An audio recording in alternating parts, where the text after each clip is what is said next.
कल हम लोगों ने क्वेश्चन नंबर 20 तक किया है। कौन सा? 4 मार्च 2023 का सेट था ना शायद।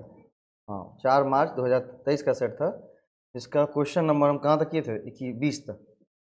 और आज क्वेश्चन पूछे हैं तो आप लोग चुप हो गए वहाँ पर।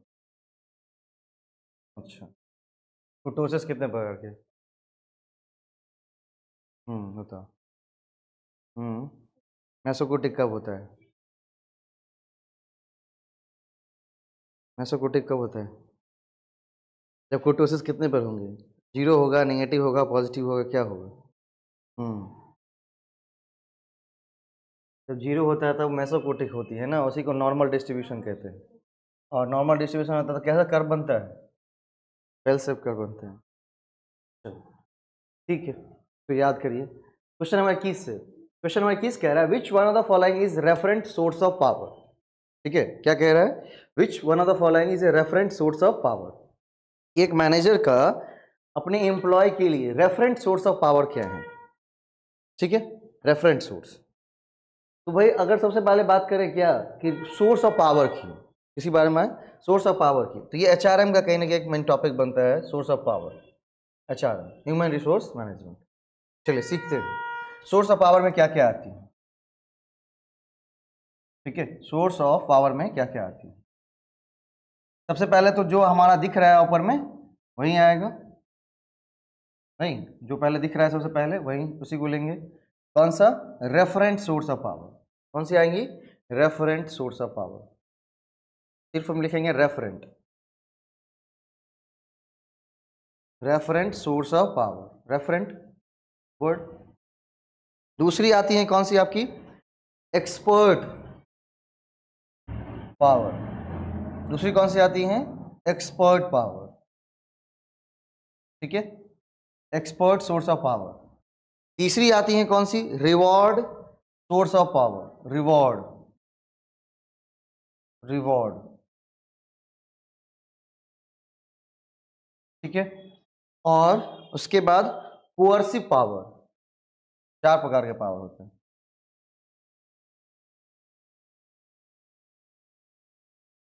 COERCIV,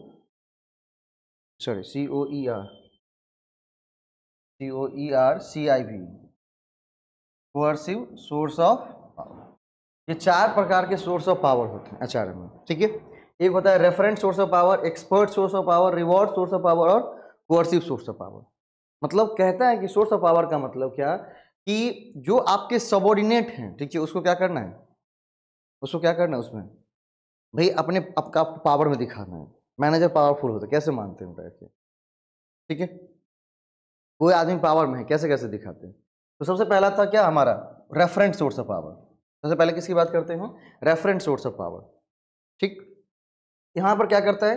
किसी पर्सन को इन्फ्लुएंस करना, किसी पर्सन को इन्फ्लुएंस करना। ठीक है, देखते होंगे क्या करता है कि भाई कहते हैं कि सर हम गए थे लेकिन मोटिवेट नहीं हो पाया वो आदमी, है ना।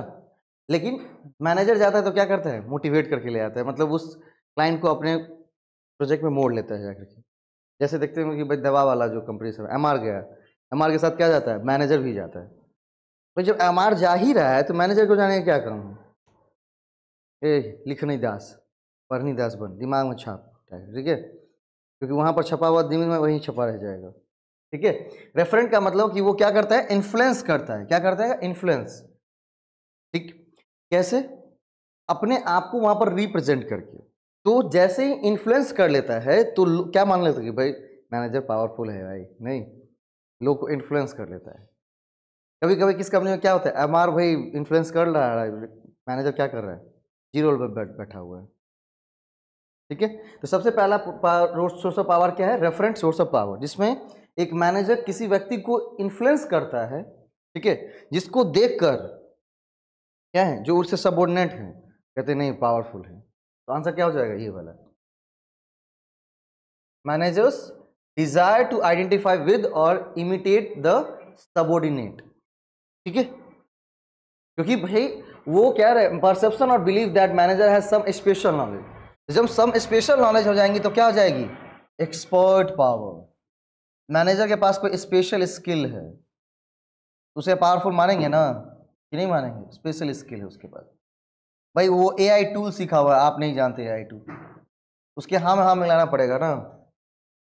क्या मतलब? Special skill, expertise. अगली क्या है? Reward power. अगली क्या है? Reward power. क्या करता है अपने सबऑर्डिनेट को? रिवॉर्ड प्रोवाइड कर देता है, रिवॉर्ड दे देता है, ताकि रिवॉर्ड प्रोवाइड करना किसको? अपने सबऑर्डिनेट को। ठीक है भाई, चलो तुम अच्छा काम किए, 2-4 हज़ार इंसेंटिव ले लो यार जा। तो कहेगा मैनेजर पावरफुल है भाई, तो 4,000 रुपये देने का कभी भी औकात रखता है। ठीक है। उसके बाद कौन सी है? Coercive power. कोअर्सिव पावर का मतलब कि भाई गलती करेंगे ना तो लपेटने का भी औकात रखता है। Impose punishment, impose punishment. ठीक है, इसको ध्यान से इसलिए पढ़ना है क्योंकि अगली बार हो सकता मैच ऑफ द फॉलोइंग में कहीं क्वेश्चन डाल दिया, क्योंकि क्या किया था इस बार? जैसे सोर्स ऑफ पावर, तो 4 सोर्स ऑफ पावर होते हैं, HRM कहता है, जिसमें आपका आता है रेफरेंस सोर्स ऑफ पावर, उसके बाद कौन सी? Expert source of power, reward source of power और कोअर्सिव सोर्स ऑफ पावर। ठीक है, रेफरेंट में कि इन्फ्लुएंस कैसे कर लेता है लोगों को।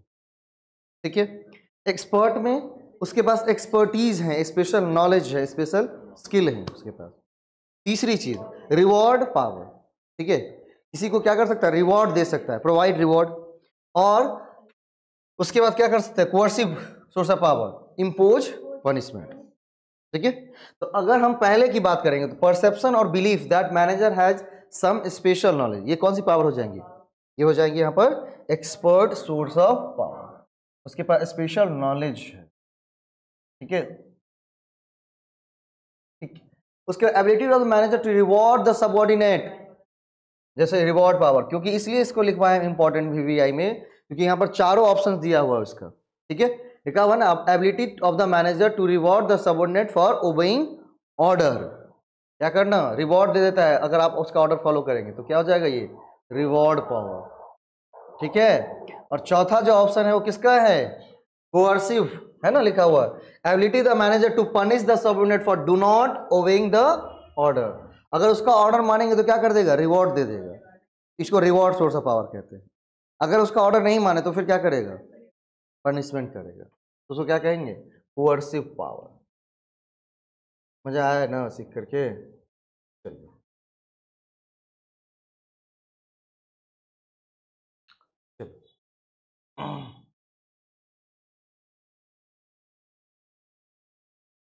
अगले क्वेश्चन, क्वेश्चन नंबर 22।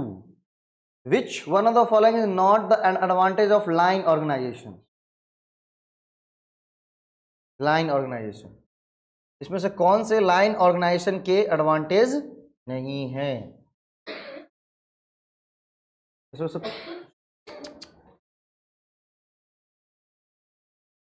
कट गया क्या? इसमें से कौन से लाइन ऑर्गेनाइजेशन के पावर, लाइन ऑर्गेनाइजेशन के क्या है? एडवांटेज नहीं है।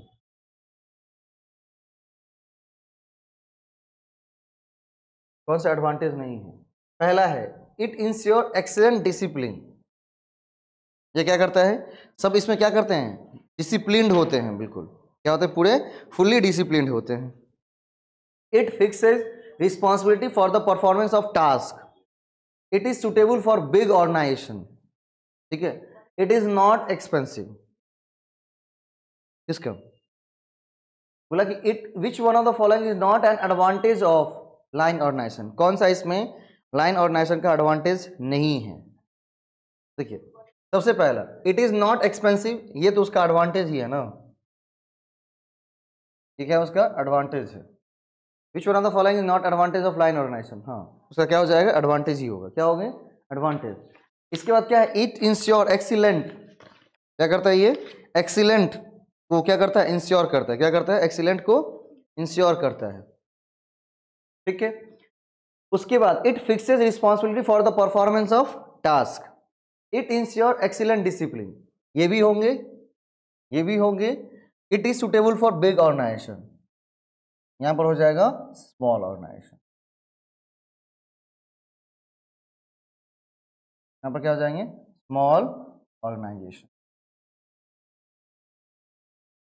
ठीक है, बात क्लियर? लाइन ऑर्गेनाइजेशन किसके, नॉट द एडवांटेज है, तो क्या हो जाएगा, it is suitable for big organization, नहीं स्मॉल ऑर्गेनाइजेशन, ठीक है, स्मॉल स्केल ऑर्गेनाइजेशन के ऊपर, ठीक। क्योंकि बड़े ऑर्गेनाइजेशन में कभी भी हम क्या कर सकते हैं, कभी क्या सकते, इट इज नॉट एक्सपेंसिव, भाई जब भी बड़ा ऑर्गेनाइजेशन होगा तो एक्सपेंसिव तो होगा ही होगा, ठीक है। उसके बाद परफॉर्मेंस और टास्क बढ़ेंगे, ठीक है। इसके बाद डिसिप्लिन नहीं रख सकते हैं विश्वविद्यालय, अच्छा विश्वविद्यालय चाहे कि डिसिप्लिन रहेगा, सब कॉलेज तो रहेगा क्या, उतने औकात है इसके पास है? अपना नौगाना बगल में जो है वहां पर डिसिप्लिन है ही नहीं, ठीक है। ये जितनी बड़ी ऑर्गेनाइजेशन उतना ही क्या होता है, डिसिप्लिन धीरे धीरे खत्म होने लगता है, कम होने लगता है। चलिए नेक्स्ट,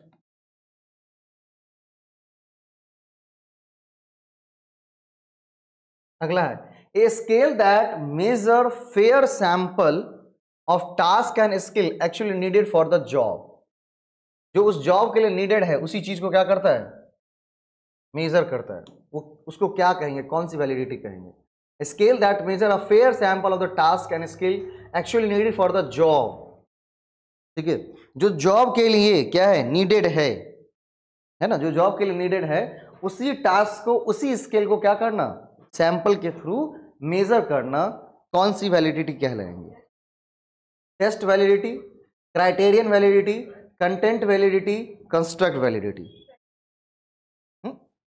जो चीज जरूरी है उसी चीज को क्या कर रहा है, जांच रहा है, तो कौन सी आ जाएगी,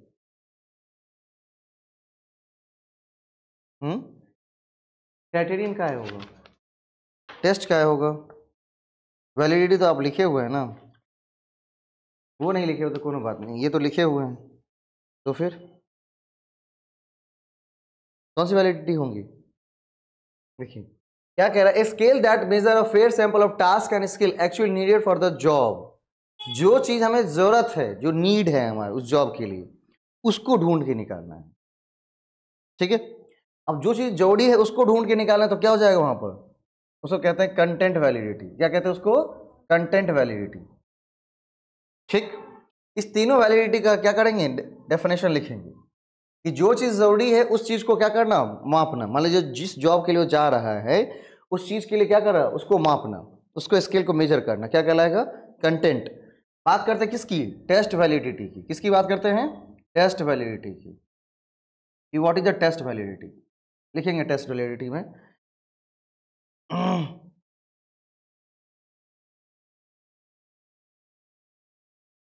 actually measure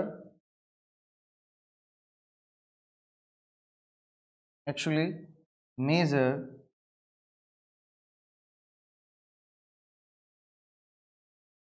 that point, actually measure that what is designed, what is designed to, what is designed to assess, ठीक है।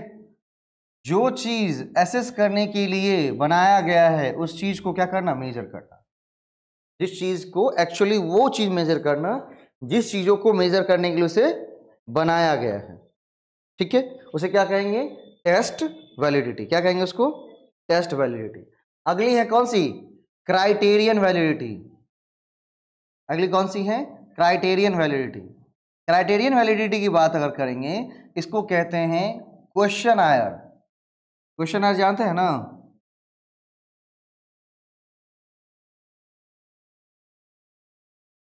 क्वेश्चन आयर, क्वेश्चन आयर क्या होता है, क्वेश्चन आयर बेस्ड मेजर। देखिए जब भी आप कोई क्वेश्चंस ले करके क्या करना चाहते हैं, कोई चीज मेजर करना चाहते हैं, ठीक है, एक क्वेश्चंस बना लिए कुछ क्वेश्चंस, उस क्वेश्चंस के आधार पर क्या करते हैं, सैंपल को मेजर करना शुरू करते हैं, उसे क्या कहेंगे, क्वेश्चन आयर बेस्ड मेजर, ठीक है। इसके बाद कंस्ट्रक्ट वैलिडिटी, कंस्ट्रक्ट, कौन सी, construct validity,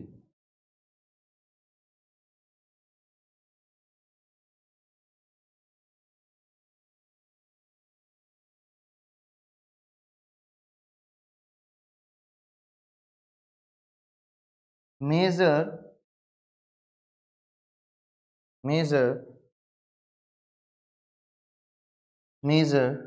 the behavior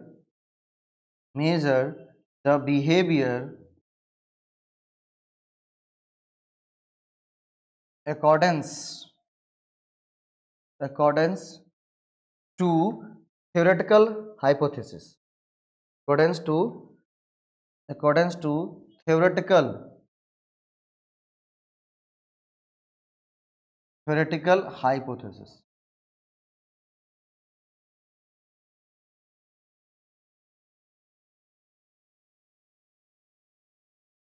clear? theoretical hypothesis. Test में actually measure that what is design to assess, जो चीज हम क्या करना चाहते हैं, एसेस करना चाहते हैं, उस चीज को क्या करना, मेजर करके देना, क्या कहलाएगा, टेस्ट। जब हम कुछ क्वेश्चन आर बना लेते हैं और उस चीज पर किस क्या कर रहे हैं, मेजर कर रहे हैं, तो उसे क्या कहेंगे, क्राइटेरियन मेजर। ठीक है, अगली हमारी कंस्ट्रक्ट, भाई मेजर करना in accordance with the theoretical hypothesis. जिस तरह का हमारा थ्योरेटिकल हाइपोथेसिस बना हुआ था, उस हाइपोथेसिस के बेस पे क्या करना है, मेजर करना, उसे कहते हैं कंस्ट्रक्ट। और कंटेंट का मतलब जो चीज जिस चीज के लिए जरूरी है उसको क्या करना, मेजर करना, है ना। अब नेट एग्जाम के लिए जरूरी वही कंटेंट पढ़ेंगे ना कि पूरा पढ़ देंगे उठा के, क्राइटेरिया कैसे हो गया बताइए, that's not a criteria boss. ठीक है, नेक्स्ट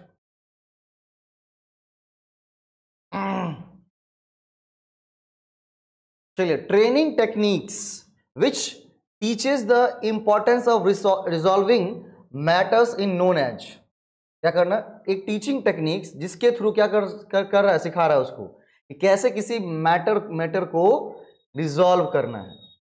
ठीक है, कहां पर पढ़ते हैं, एचआरएम का पार्ट है भाई।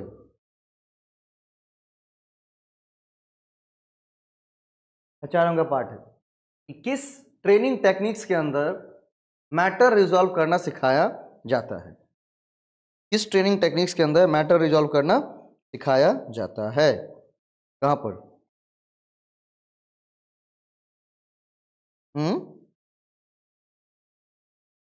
कहां पर, ठीक है, 4 लिखे हुए हैं यहां पर, चारों के चारों आपके क्या हैं, चारों के चारों आपके ट्रेनिंग टेक्निक्स है। पहला टेक्निक्स का नाम है built in tension, built in tension. ठीक है, बिल्ट इन टेंशन का मतलब भाई सबसे पहले अगर किसी चीज को सिखाना है कैसे मैटर को रिजॉल्व करेंगे, तो पहले उसे उस टेंशन में क्या होना पड़ेगा, डालना पड़ेगा। पहले क्या करना पड़ेगा, उसको डिस्कंफर्ट में आना पड़ेगा, उसके लिए क्या करना पड़ेगा, डिस्कंफर्ट बनाना पड़ेगा। हमने कल कहा था ना, कल कोई पूछे थे ना कि भाई सिलेबस क्यों चेंज कर रहा है, तो हम क्या कहे कि वो नहीं चाहता है कि लोग ठगुआ पिड़ुकिया में उलझे रहे, कि कहिया बनाना है, कहिया खाना है, कब देखना है दुनिया को। ठीक है, तो सबसे पहले क्या करना पड़ेगा, उसको उतारना पड़ेगा कहां पर, डिस्कंफर्ट में। कहां पर उतारना पड़ेगा, डिस्कंफर्ट में, क्योंकि जैसे डिस्कंफर्ट में डालना शुरू करेंगे, ठीक है, क्या करेंगे, लेवल ऑफ डिस्कंफर्ट जब भी चालू होगा तो वहां पर क्या करेगा, मैटर रिजॉल्व करना शुरू करेगा। नहीं, मम्मी सब क्या कहते हैं आजकल की, कि मेरा बेटा की बने, कलेक्टर। दुनिया का जो सबसे बढ़िया चीज है वो कौन चीज है बनाने का, बोले है, लेकिन क्या चाहते हैं, कभी उसको चिंता बिल्कुल नहीं होनी चाहिए। ठीक है ना, जिसको चिंता नहीं वो चिंतन नहीं, और जो चिंतन नहीं वो कभी मैटर रिजॉल्व कर नहीं सकता है ना। कि वहाँ कलेक्टर को कहेगा कि सर प्रॉब्लम ये है, रुक कर मम्मी को फोन कर पूछते हैं, हाँ मम्मी वो प्रॉब्लम लोग कह वो प्रखंड विकास पदाधिकारी तरफ से कि क्या की करियो भाई, क्योंकि वहां पर क्या देखे जाते हैं, आपकी प्रेजेंस। जैसे दंगा हो गया है, लोग गाली दे रहे होते हैं, कलेक्टर आया तो एसपी तो सीधे मुख्यमंत्री प्रधानमंत्री तक एक राष्ट्रपति ही छूट जाते हैं। अब वहां पर जाकर क्या करना है, लोगों को शांत करना है, वो किसी भी किताब में नहीं लिखी हुई है। तो ये सारी चीज उन्हें सिखाई जाती है कहाँ पर, लवासना में, कि भैया अभी तक तो आप किताब पढ़ के आए हैं ना, किताब और भारत अलग अलग चीज है। ठीक है, और यहाँ पर क्या करने हैं, आपको उग्र कभी नहीं होने हैं, तो बिल्ट इन टेंशन कैसे रिजॉल्व किया जाएगा? डिस्कम्फर्ट, कैसे लोगों को शांत करवाते हैं, है ना? दंगा अगर हो जाए तो कैसे शांत करवाएंगे? ये झगड़ने लगा तो कैसे शांत करवाएंगे? जैसे एक दिन कहा था ना, कैसे शांत करवाया था वो? यहाँ पर चौक पर झगड़ा हुआ तो एसपी आया, उधर से बोलता है एसपी चल जो, नहीं तो गोली मार दो बेटा। तो उसको बुलाया, अरे इधर आ गया, उसको साइड में ले गया, भीड़ में कुछ नहीं बोला, उसको कुछ नहीं बोला, सुन लिया जो, उसको बुलाया, दो पुलिस वाला गया, उसको बुलाता आराम से, गया चाय की दुकान में, बेटे पकड़ के जेल में दारू केस में अंदर कर देंगे ना तो बाबा फिर आते रहे, एसपी चले जाओ रे भाग से। उसके बाद जो शांत हुआ भाई, पूरा मैटर 2 मिनट में रिजॉल्व, है ना? तो क्योंकि अब भीड़ के सामने कहेंगे तो क्या हो जाएगा, पब्लिकली कह रहे हैं ना, तो क्या हो जाएंगे, धौस दिखा रहा पावर का टाइप का, और धौस दिखा नहीं सकते हैं क्योंकि आपसे ऊपर सरकार है। एक बार जनता को मारेंगे सरकार हिल जाएगी, सरकार आपको हिला देगा तुरंत। असली पावर किसके हाथ में होता है? गवर्नमेंट के हाथ में नहीं, सरकार के हाथ में। गवर्नमेंट जनता के हाथ में कहाँ पर है? हाँ, सबसे पावरफुल कौन है? लोग झूठ मूठा कहते हैं कि सबसे पावरफुल हमारी जनता है, कुछ भी नहीं, नथिंग। पावरफुल इज कौन? गवर्नमेंट, ठीक है। और गवर्नमेंट करने का क्या मिलता है? इसमें मौका मिलता है विधान परिषद बनने का एक बार प्रोफेसर से, और जितनी भी सीट हैं क्या हो जाए, और अगर जीतने के लिए क्या करना पड़ेगा? चुनाव छोड़ना पड़ता है ना। यहाँ पर अगर विधान परिषद में खड़ा हो तो क्या करना पड़ेगा? प्रोफेसर भी हैं, विधान परिषद भी, लेकिन उसके लिए क्या चाहिए विक्रम जी? सबसे पहले बताए थे ना आपको, सबसे पहले चाहिए क्या? पहले जॉब, दूसरी चीज लोकप्रियता, और तीसरी पैसा भी होना चाहिए, ठीक है। तो सबसे पहले क्या? Built in tension. वहां पर क्या किया जाता है? लोगों को डिस्कम्फर्ट में डाला जाता है ताकि वो सीख सके कैसे मैटर को क्या करना है, रिजॉल्व करना है। अगला है हमारा सैडिंग। ये भी ट्रेनिंग टेक्निक्स है, ये भी क्या है? ट्रेनिंग टेक्निक्स है। ये क्या है भाई सैडिंग का मतलब? जहां कहा जाता है, देखेंगे क्या किया जाता है, पहले कलेक्टर बनने से पहले उसको ट्रेनी कलेक्टर बन के भेजा जाता है कि आप जा करके जहां पहले से चल रहा हो, खूब मारपीट वाला जगह जहाँ है उसको भेज देता है कि जाओ वहां पर जाकर सीखो कैसे सीखना है। आधा आदमी को भेज देता है दरभंगा, बिहार में जैसे कोई आया तो बोला इधर मतलब दरभंगा आ जाओ, यहाँ पर जाकर सीखो, ठीक है। क्योंकि भाई जिला भी है, प्रमंडल भी है, ठीक है, ईगोइस्टिक मैन है यहाँ का लोग, पागल सब। इसको संभालो, अगर इसको संभाल लिए तो पूरे बिहार को क्या कर सकते हैं, आराम से आप संभाल सकते हैं, एक एक जिला को। तो क्या करना है? वो करता है क्या कि यहाँ पर जो एम्प्लॉय जिसको हायर कर रहे हैं उस एम्प्लॉय को कहा जाता है कि आप जाइए ट्रेनिंग में, और जो भी आपके मतलब बराबर काम कर रहे हैं, कोई सबऑर्डिनेट कलीग जो काम कर रहा है, तो एम्प्लॉय कॉपी करने का काम करता है, नहीं सॉफ्टवेयर ऑब्जर्व करने का काम करता है वो, क्योंकि वो कैसे कर रहा है। देखेंगे जो ट्रेनिंग कलेक्टर है वो आप आएंगे तो कलेक्टर समझा रहा है तो वो बिल्कुल क्या कर रहा है, तो लिख रहा होता पॉइंट फटाफट, यही चीज दरदराना है अपने टाइम में भी। नहीं तो क्या करता है, सुन रहा होता, ऑब्जर्व कर रहा होता क्लोजली। उस ट्रेनिंग में जहां पर आप क्लोजली ऑब्जर्व करते किसी चीज को, उसे क्या कहेंगे? शैडोइंग कहते हैं, शैडो छाया उसका, ठीक है। उसके बाद क्या? Tag teams. टैग जानते हैं ना? टैग करना मतलब क्या है? इसको कहते हैं कोलैबोरेटिव।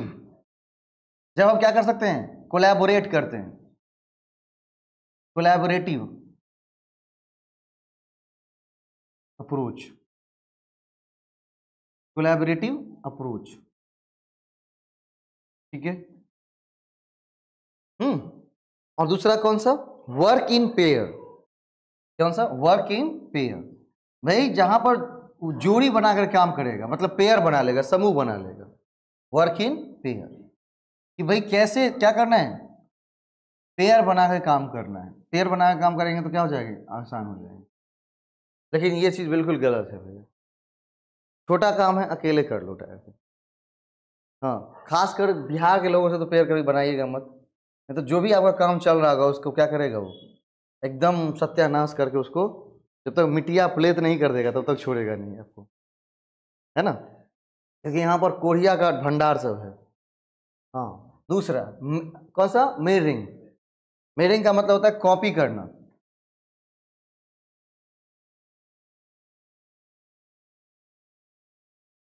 अभी काम करवा रहे हैं विक्रम जी, तो पता होगा क्यों विक्रम जी, कुड़िया सब है ना, एलिया करी ठीक है वो तब तो ठीक है।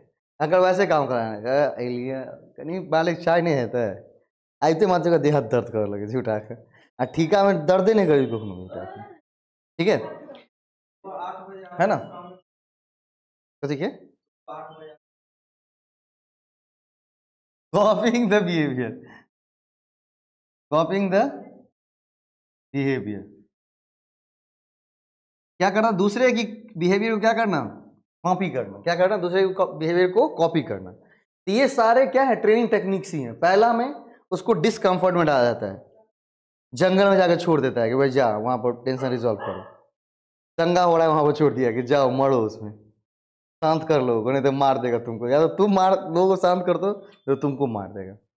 हाँ लेकिन क्लोजली ऑब्जर्व मतलब उसको नजर रखा होता है तो मार देगा तो दिक्कत ना है। ठीक है, अगला क्या है शैडोइंग, एम्प्लॉय ऑब्जर्व करता है किसको, जो उसी लेवल पर कोई काम कर रहे हैं उनके साथ भेज देना। Tag teeming, sorry tag teams का मतलब क्या, कि लोगों को टैग कर लेना, उनके साथ खेलना बैठ करके। इसके बाद क्या है मिररिंग, कॉपिंग द बिहेवियर, ये सारे क्या है ट्रेनिंग टेक्निक्स। नेक्स्ट जाएगा पीडीएफ, उसके लिए टेंशन नहीं करना है। अगला है when central bank conduct sale of securities the cash reserve, जब सेंट्रल बैंक क्या चाहती है, क्या करती है सेंट्रल बैंक सिक्योरिटी सेल करती है, सिक्योरिटी बेचती है, इसका मतलब cash reserve of commercial bank sale, इसका मतलब क्या है कि कमर्शियल बैंक का जो कैश, सेंट्रल बैंक जाने ना, सेंट्रल बैंक बोले तो आरबीआई, अगर आरबीआई सेल करना शुरू करती है सिक्योरिटीज को, इसका मतलब क्या, cash reserve of commercial bank sale be increase at slow rate, decrease, remains constant, increase at fast rate.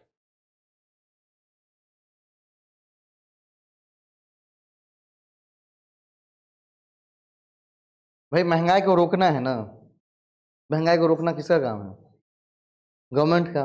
Government किसको फोन करती है, आरबीआई को, कि महंगाई को रोक दे। अब उसको जादू की छड़ी तो नहीं है ना कि महंगाई रोक देगा, लेकिन एक चीज छड़ी है, क्या करेगा, सारे रेट्स को क्या कर देंगे, इंक्रीज कर देंगे। जिन जिन रेट पर वो क्या करती है बैंकों को पैसा देती है उसको इंक्रीज कर देंगे, और जैसे ही इंक्रीज करेंगे वो बैंक क्या करेगा, कस्टमर के लिए इंक्रीज कर देगा। अब जो पैसा 2 रुपये मिल रहा था वो पैसा 5 रुपये मिल रहा है, तो ये लेगा क्या, नहीं, सोच समझ कर लेगा, सोच समझ कर लेगा तो कैश फ्लो कम हो जाएगा मार्केट से कैश कम, महंगाई धम से कम। नहीं तो कभी कभी तो कुछ कुछ केस में क्या करती हैं, क्वांटिटिव मेजर लेती हैं, रेट को चेंज कर देती हैं, कभी कभी क्वालिटेटिव मेजर लेती हैं। क्वालिटेटिव मेजर में क्या करती हैं, सिक्योरिटी को सेल करती हैं कि भाई गवर्नमेंट सिक्योरिटीज को खरीदना आपको पड़ेगा ही। वो डायरेक्ट नहीं कहती कि भाई बैंक को पैसा कैश रिजर्व रखो, लोन ना दो, तो क्या कहती क्या है कि भाई आपको क्या करना है, आपको सिक्योरिटीज खरीदना ही खरीदना है ना। अब सिक्योरिटी खरीदना शुरू कर देगा तो क्या हो जाएंगे, जब भी सिक्योरिटी खरीदना शुरू कर देगा तो सारे पैसे मार्केट से निकालने पड़ेंगे ना, उसके पास तो है ही खुद नहीं, तो क्या करने का, रिकवरी करना शुरू करेगा फटफट, सारा पैसा धड़ाधड़ मार्केट से निकालना शुरू, और सारी चीज़ों को कहाँ पर, आरबीआई को दे करके वहाँ से सिक्योरिटी खरीद लेगा। नहीं, कैश रिजर्व सीधे क्या हो जाएंगे, धम से नीचे गिरेंगे, स्लो रेट से नहीं गिरेंगे, धम से नीचे गिरेंगे, महंगाई अपने आप रुक जाएंगे।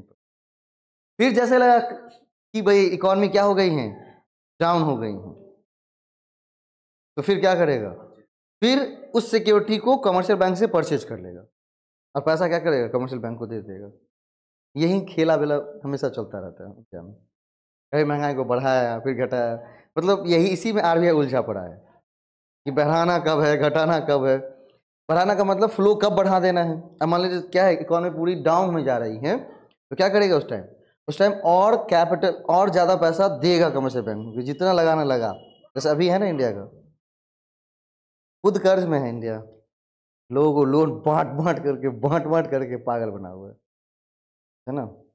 50 लाख की 5 लाख करोड़ रुपया इनकम टैक्स से रेवेन्यू जनरेट होती है भारत सरकार की, और 5 लाख करोड़ रुपए वर्ल्ड बैंक को सिर्फ इंटरेस्ट के रूप में दे रही हैं। इतना बड़ा हैवी अमाउंट उठाया है वर्ल्ड बैंक, ये खोल के तो पढ़ती नहीं है। किसी को बीओपी देखने आता है? इंडिया का कोई भी आदमी बीओपी जानता हो? बैलेंस ऑफ पेमेंट क्या होता है? आज बीओपी खोल के देखिएगा कभी जाके। इंडिया कितना इंटरेस्ट चुका रही है वर्ल्ड बैंक और आईएमएफ इस पर।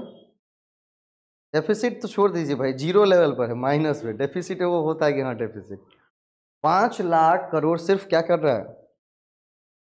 इंटरेस्ट दे रही है अलग अलग बैंकों को, क्योंकि इंफ्रास्ट्रक्चर को बढ़ाने के लिए इतना पैसा ये हैवी अमाउंट ले लिया है, इतना हैवी अमाउंट कि भाई कब तक सधेगा कोई ठीक नहीं। तो भाई चल कैसे रहा है इंडिया, ये भी बात है ना, चल कैसे रहा है। तो सारे चीज़ें चल रही हैं जीएसटी पर, इसीलिए जीएसटी रेट को हमेशा बढ़ाया जा रहा है, बढ़ाया जा रहा है, बढ़ाया जा रहा है, बढ़ाया जा रहा है। और कहाँ तक ले जाएगा पता है? 40% तक। 40% मैक्सिमम रेट पर है ना, ठीक है। 28% कहाँ पर? 28% मतलब वर्तमान चल रहा है, 40% तक ले जा सकते हैं जीएसटी को। 28% तक चल रहा है ना, मतलब 18% तक। कितना परसेंट है? 18%। 28% भी है, 28% तक चल रहा है। ओके, उसको क्या करना है? 40% तक ले जाना है जी। इसीलिए कहते हैं ना कि पढ़ लिख करके क्या करना है, कुछ स्कॉलरशिप ले लीजिए, ताकि हाथ में स्कॉलरशिप आ जाएंगे ना, इतना पैसा तो रहेगा ना कि भाई खेतों खरीद के खेतियों कर रहे हैं सारे को बढ़िया से। खेतों खरीदने के लिए चाहिए ना कि खेत खरीदने नहीं है, खेत क्या करनी है? गिरवी लेना है लीज पर 99 साल के लिए, एक ही बार 100-200 बीघा। उस दिन पापा को पूरा कैलकुलेशन समझा दिया उसका, कभी पैसा नहीं, इसी वजह से ना। 200 बीघा, जितना बीघा बोलिएगा हम देंगे पूरा लीज पर। 99 साल, 99 साल के मालिक आप हैं भाई। सबसे ज्यादा पैक के क्या रहेगा? जमीन आपके पास, भूपति कहे जाएंगे आप। खरीदनी नहीं है किसी चीज को। जैसे मेरे चाचा जी ने क्या ना, जमीन खरीद, भट्ठा खोलना था, जमीन खरीदा क्या? नहीं, जमीन को 25 साल के क्या किया है? लीज पर लिया है। अब बोलेंगे 25 साल बाद छोड़ना पड़ेगा, वो बेवकूफ़ नहीं है। That's a very biggest powerful mind. 25 साल बाद जिस खेत में 25 साल तक सिर्फ रोड़ी कंकर गिट्टी कोयला गिरा हो, वो जमीन कभी भी उपजाऊ जीवन में नहीं बन सकती है, जीवन में नहीं बन सकती है, कितनी भी कोशिश कर ले। तो उस जमीन मालिक को हार थक क्या करना पड़ेगा? फिर से या तो बेचना पड़ेगा, तो फिर लीज पर बढ़ाना पड़ेगा, फिर लीज बढ़ाना पड़ेगा, क्योंकि डायरेक्ट 100 साल कह देंगे लोगों को भारी लग जाएगा। 25 ईयर्स, ये 25 साल की तो बात है, वैसे बीत जाएगा। 100 साल, बाप रे बाप फिर 25 साल के लिए बढ़ा लेगा तो कितना हो जाएगा? 50 साल। 50 साल जिस पे हो गया तो फिर छोड़ देगा क्या? कोई लायक है तो बोला ठीक है 25 साल और बढ़ा दे। इस तरह के क्या हो गए, वो बिना जमीन को खरीदे पूरे गांव में सबसे ज़्यादा क्या है? जमीन वाले, देखो कहते हैं ब्रेन। ठीक है, तो पैसा रहेगा तो भाई लोग पीएचडी से कर रहे हैं, ऊपर से क्या कर रहे हैं? फार्म हाउस में खेती कर रहे हैं उठा के। 100 बीघा जमीन है आपके पास लीज पर, है ना। 100 बीघा का सारा पेपर आपके हाथ में है, लीज रेंट ना। जाकर क्या कर दीजिए, आराम से बैंक को सबमिट करिए, आराम से वहाँ पर कृषि लोन को उठाइए और खूब चास में खूब खेती करिए बढ़िया से। और गेहूँ पथी सब नहीं, क्या शिमला मिर्च, सब पियर का शिमला मिर्च, लाल रंग का शिमला मिर्च, ठीक है, मसाले सब के उत्पादन। क्योंकि लाल और पीले, हम तो हरा देखते हैं ना जो सस्ता है, लाल और पीला शिमला मिर्च शायद बहुत महंगा है सुनते हैं। और रिलायंस फुटप्रिंट है ही, इसे कॉन्ट्रैक्ट करके 2-4 को ऐसे ही सबको बेच देना है, ले जाओ ले जाओ, अपनों खूब खाया बढ़िया से 25 लाख रुपया है। इसीलिए ज़बरदस्ती करता हूँ कि पढ़ लीजिए पढ़ लीजिए पढ़ लीजिए, है ना। इसके अलावा कोई चारा भैया नहीं है। तो क्या हो जाएगा यहाँ पर, समझे विक्रम जी? गांव में कहिए कि भैया जितना 100 बीघा देना ला। किसका? नहीं नहीं देगा, लीज पर क्या नहीं देगा, पैसा लेगा तो क्या नहीं देगा उठा के। किसका? जितना किसके? मेरे गांव में देने के लिए तैयार हुआ तब ना लिया है उन्होंने। उस तरह के अमाउंट दिखाएंगे ना, पूरी मैथमेटिक्स सिखानी पड़ेगी ना उसको, है ना। अंग्रेज को कैसे दे दिए थे बताइए तो? अंग्रेज को दे दिए थे ना, क्योंकि कैलकुलेशन समझाया था। ठीक है, इंडियंस हैव एक चीज की कमजोरी है, पहले उसको प्रॉफिट दिखा दीजिए 10 साल के लिए, उसके बाद उसको 200 साल तक गुलाम बना के रखे, उसको कोई फर्क नहीं पड़ता। अरे ठीक है बढ़िया, चल ठीक। शुरुआत में क्या करनी है, उसको टर्म्स ऑफ प्रॉफिट ज्यादा दिखानी है, क्योंकि 25 लाख रुपया हाथ में है ना। सीधे 12.5 लाख रुपए ले जो तो भी आप सब देगा ना उठा करके, चला गया पैसा, फिर उसी से क्या कर रिटर्न निकाल सकते हो डायरेक्ट, क्योंकि हमारे पास छोटे दिमाग, इसीलिए हम छोटे छोटे सोचते हैं कि उठा करके बड़े चीज़ों को एक ही बार हैवी इन्वेस्टमेंट कर दिए, दे दी पैसा उसको, जमीन सारा लीज पर है ना, पर उठा करके नहीं होगा ना, सिर्फ कुछ भी नहीं करेंगे, सिर्फ जमीन को पड़े रहने देंगे, वैसे भी सिर्फ घास बेच देंगे ना तो भी उतना रुपया आ जाएगा 20-25 साल में। इसके नहीं समझते हैं, नहीं होगा तो हम अपने गांव में लेंगे ना, पैसा हमारा दे दीजिएगा, अपने गांव में ले रहे हैं, बोले 150-200 बीघा है कि बात हो रही है, सब लीज पर लो 150-200 बीघा, आप लोग खेती मत करिए, अरे आप लोग रॉयल से जीजिए यार, हम खेती करके दे रहे हैं ना भाई, हाँ बटैया दे दीजिए ना हम खेती करके दे रहे हैं, क्योंकि यहाँ पर लोगों को बिठा के खिलाइएगा, मजा आएगा, उसको पैसा भी मिलेगा, चावल भी देंगे भाई, जो ले जाओ उठा, है ना, पैसा भी देंगे और क्या करेंगे, आम कैसे देता है, गाछी कैसे बेच देता है, 4 साल 5 साल के लिए बिकता है, 4 ही 5 साल के लिए लीजिए ना उसमें, और उसमें इतना बढ़िया उपज करनी है कि 5 साल बाद वो उपजने लायक रहेगा नहीं जमीन, फिर दे देगा आपको उठा करके, क्योंकि गन्ना उपजा दीजिए ना, गन्ना जिस खेत में उपज गई ना, उस खेत की क्या हो जाती है, रीढ़ टूट जाती है, गन्ना क्या करता है, पूरे खेत की जितने उड़ा सकते हैं चूस लेता है उसको, इतनी उसकी थी, तभी ना रस बना रहा है उसमें, एक बार जिसमें गन्ना कर दिए 4 ही 5 साल के लिए, कितना उपटा है बस, ठीक है, उस खेत में सिर्फ वही उपज सकता है, दूसरी चीजों को नहीं लगा सकते, वो आदत बन जाती है उसकी, वो एक सिगरेट है, जैसे लोगों को सिगरेट की आदत है ना, अगर गन्ना तंबाकू उपजा दिए तो उसको सिगरेट की आदत लग जाती है, उस खेत में दूसरी चीज कर ही नहीं सकते, किसी किसान ही ने हमको कहा था, एक बार इसमें गन्ना कर दिए आप या तंबाकू कर दिए, उसमें दूसरे चीज को क्या कभी उपजा नहीं सकते, तो वही चीजें कंटिन्यूसली चली जाती है, ठीक है।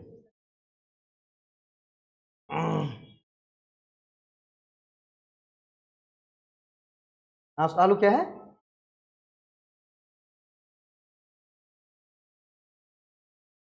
अब बंदा 2-4 को खा जाएगा तो क्या हो जाएगा ये,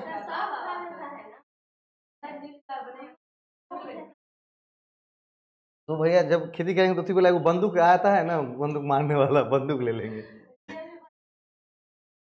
अरे भाई हम वो खेती बाड़ी नहीं कर रहे जहां पर आप खुद खड़े हैं पूरा कोदाल द्वारा लेकर के एकदम कि भाई टाइम तुम देवे उठा के, नहीं, ठीक है, लोग कहते हैं ना दरभंगा मधुबनी का क्या कहते हैं, बाप रे हमसे ज्यादा खेती कोई नहीं करता है, कल ही हम पढ़े बिहार के भूगोल के बारे में, सबसे ज्यादा चावल कहाँ उपजता है पता है, नहीं बिहार में सबसे ज्यादा चावल रोहतास के अंदर, रोहतास में शायद ना, हाँ रोहतास के अंदर शायद चावल गेहूं से ज़्यादा सब उग जाता है रोहतास के, बिहार के 13 जिले हैं जहाँ पर बिहार सरकार क्या चलाती है, एक अलग प्रकार की स्पेशल कृषि चलाती है स्कीम, जो कि गंगा के किनारे जितने जिले बैठे हुए हैं सब पर अप्लाई होता है, रोहतास है, मुंगेर है ना, जो 12 जिले उसके पास में है, जो किनारे बैठा हुआ है ना, क्योंकि वो बहुत उपजाऊ मिट्टी है, तो क्या कहते हैं हम लोग, हमारा से ज़्यादा क्यों खेती करे बिहार में, आप उसके चिन्नी भर नहीं करते खेती,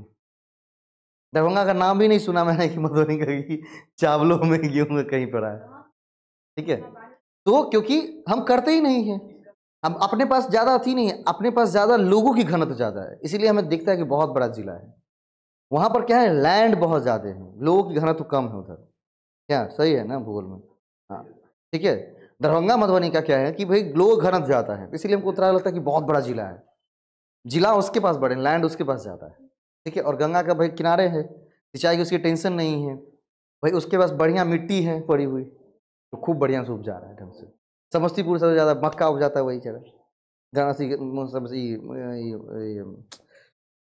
तम्बाकू, तम्बाकू को मक्का, ठीक है, ये सब प्रमुख फसलें हैं बिहार की, है ना, चलिए average clause in insurance is applicable for which one of the following cases, तो अपने से खेती नहीं करेंगे ना, दूसरे को देंगे खेती करने के लिए, अपने जाएंगे BMW कार से कि भाई चल देख लेते हैं खेत में जाकर कैसा है सब कुछ, है ना, जैसे पंजाब किसान सब जाता है, चलिए क्या है, average clause is insurance is applicable for which one of the following cases, double insurance, re insurance, over insurance, under insurance, ठीक है, सबसे पहली बात ये चारों इंश्योरेंस के क्या है प्रकार हैं, ये जितने भी लिखे हुए हैं सब क्या है इंश्योरेंस के अलग अलग टाइप्स हैं, ठीक।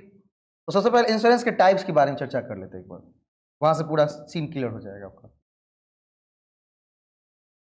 हमने कहा था कि क्या करती है इंश्योरेंस, अगर हम मान लीजिए आपके पास गाड़ी है विक्रम जी, किस कंपनी से इंश्योरेंस करवाया है?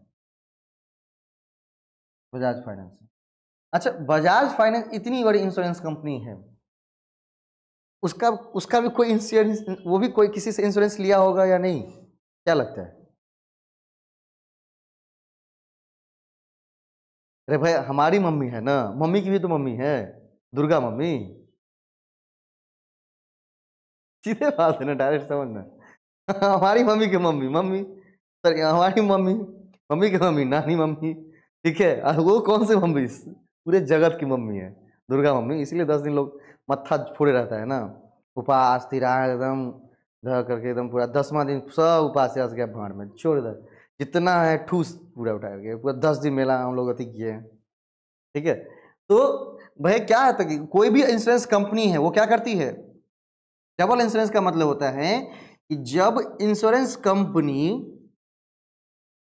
क्योंकि इंश्योरेंस कंपनी बहुत बड़ी रिस्क बियरिंग कंपनी है ना, इंश्योरेंस कंपनी क्या करती है, अपने रिस्क को थोड़े दूसरे पर ट्रांसफर कर देती है ना।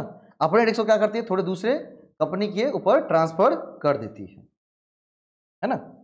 रिस्क को ट्रांसफर करती है किसी दूसरे कंपनी के ऊपर, उसको कहते हैं डबल इंश्योरेंस। नहीं सर एक मिनट, इसको डबल इंश्योरेंस नहीं कहेंगे, नहीं उसको, इसको री इंश्योरेंस कहते हैं सर, वो डबल इंश्योरेंस नहीं कहेंगे, री इंश्योरेंस कहेंगे। इसको क्या कहते हैं, री इंश्योरेंस, ठीक। इंश्योरेंस कंपनी रिस्क को ट्रांसफर करती है किसी दूसरी कंपनी को,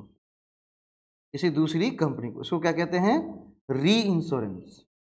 दूसरी कंपनी को, किसी कंपनी, ठीक है। पहले तो क्या कर दिया, जनता से इंश्योरेंस के नाम पर पैसा ले लिया और अपने आप को भी क्या कर लिया, इंश्योर करवा लिया किसी दूसरे कंपनी से, ठीक है। उसको क्या कहते हैं, री इंश्योरेंस का, क्या कहेंगे उसको, री इंश्योरेंस, री इंश्योरेंस, ठीक है। क्या कहेंगे इसको, री इंश्योरेंस कहेंगे। चलिए अगला, डबल इंश्योरेंस। भाई एक आदमी से इंश्योरेंस कराने से मन नहीं भरा, ठीक है। मतलब एक ही एसेट्स को अलग अलग लोगों से, बजाज फाइनेंस से करवा लिया, नहीं भाई ऐसे आईसीआई से करवा लिया है, क्योंकि बड़ी एसेट्स है। आप सोचते हैं कि भाई कोई ना कोई तो दे ही देगा ना, नहीं नहीं, कुछ ना कुछ नहीं देगा उठा के। तो भाई इंश्योरेंस करवाना बड़ा आसान है, उससे पैसा लेना बहुत कठिन है। ऐसा नहीं कि इंश्योरेंस हो गई तो गाड़ी को छोड़ दीजिएगा, चाबी लगे जा ना ले जा, कोई दिक्कत नहीं, इंश्योरेंस कंपनी से वसूल ही लेंगे ना भैया। अब गाड़ी खरीद लेंगे लेकिन फिर इंश्योरेंस कंपनी जाएंगे नहीं, कहाँ कहाँ कहाँ चोरी हुआ बताइए, एफआईआर लिखवाए, कब चोरी हुआ, कितने बजे, चाबी था कि नहीं आपके पास दोनों, है ना। 2000 सवाल रहेंगे बताइए। चल हाँ, आपका गाड़ी भी गया, आप दुखी हो गए। आप खुद तो नहीं बेच लिए हैं, उस टाइम क्या मन करता है कि उसको जूता निकाल के मारना शुरू कर। ठीक है पूछना काम है उठा के, लेकिन एक बात होता है, दुखी है बेचारा, गाड़ी खो गया है। वैसे तेज तराक नहीं, क्योंकि इंडिया में ऐसे लोग हैं, इसीलिए यहाँ चोर बेईमान की कमी नहीं है। हर एक घर में 2-4 को चोर, 2-4 को बेईमान, 2-4 को लठैत, सब सब घर में उठा के, सब घर में 2-4 को उठा के, है ना। मतलब फैमिली, मतलब बड़ी फैमिली उठा के, ऐसा कोई फैमिली नहीं है जहाँ 2-4 को नहीं रहेगा। कोई आदमी आयर कटवा चचा है, कोई आयर काट रहा है, तो किसी का जमीन, किसी का बांस चुरा के, हाँ हाँ बांस चुरा के काट रहा है, मतलब सबके सब अलग अलग हैं दुनिया उठा के। तो क्या करते हैं, अपनी गाड़ी दूसरे को बेच लिया है और इंश्योरेंस कंपनी से पैसा भी निकलवाना चाहते हैं। और कहाँ बेच दिया है, नेपाल में। नेपाल में वो भंगड़ी उंगड़ी का दुकान है, वहाँ पर पूरा गाड़ी का पार्ट खोल खोल करके एकदम पूरा जैसे गाड़ी था ही नहीं, अभी गाड़ी थी ही नहीं। तो फिर यहाँ पर क्या करते, वहाँ से पूछना बिल्कुल जायज़ है कि खुद आप तो मेरे से नहीं लिए। तो क्या करता है कि भाई आप चाहते हैं कि भाई आईसीआईसी वाला बहुत पकाएगा, तो एक ही एसेट्स को 5 लोगों से इंश्योरेंस करवा लिए हैं, ठीक है। और 5 बार क्लेम कर दी, 5 पर जा करके, ठीक है। क्या कर दिए, 5 पर क्लेम कर दिए। तो सेम प्रॉपर्टी को क्या, सेम एसेट्स को जब आप क्या करते हैं मल्टीपल लोगों से, सेम प्रॉपर्टी को जब मल्टीपल लोगों से क्या करते हैं इंश्योरेंस करवा लेते हैं, तो उसको क्या कहते हैं double insurance. Same property multiple insurance, property same है, इंश्योरेंस होगा कितना है 5 बार है, मल्टीपल इंश्योरेंस। इसको क्या कहेंगे भैया, इसको कहेंगे आप डबल इंश्योरेंस। इसको क्या कहेंगे डबल इंश्योरेंस। ठीक है, दोबारा फिर से जितनी बार चाहें। री इंश्योरेंस हमें समझा ही दिया। ओवर इंश्योरेंस, कौन सा insurance over,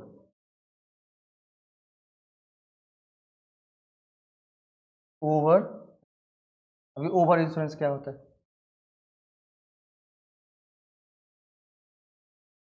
over insurance,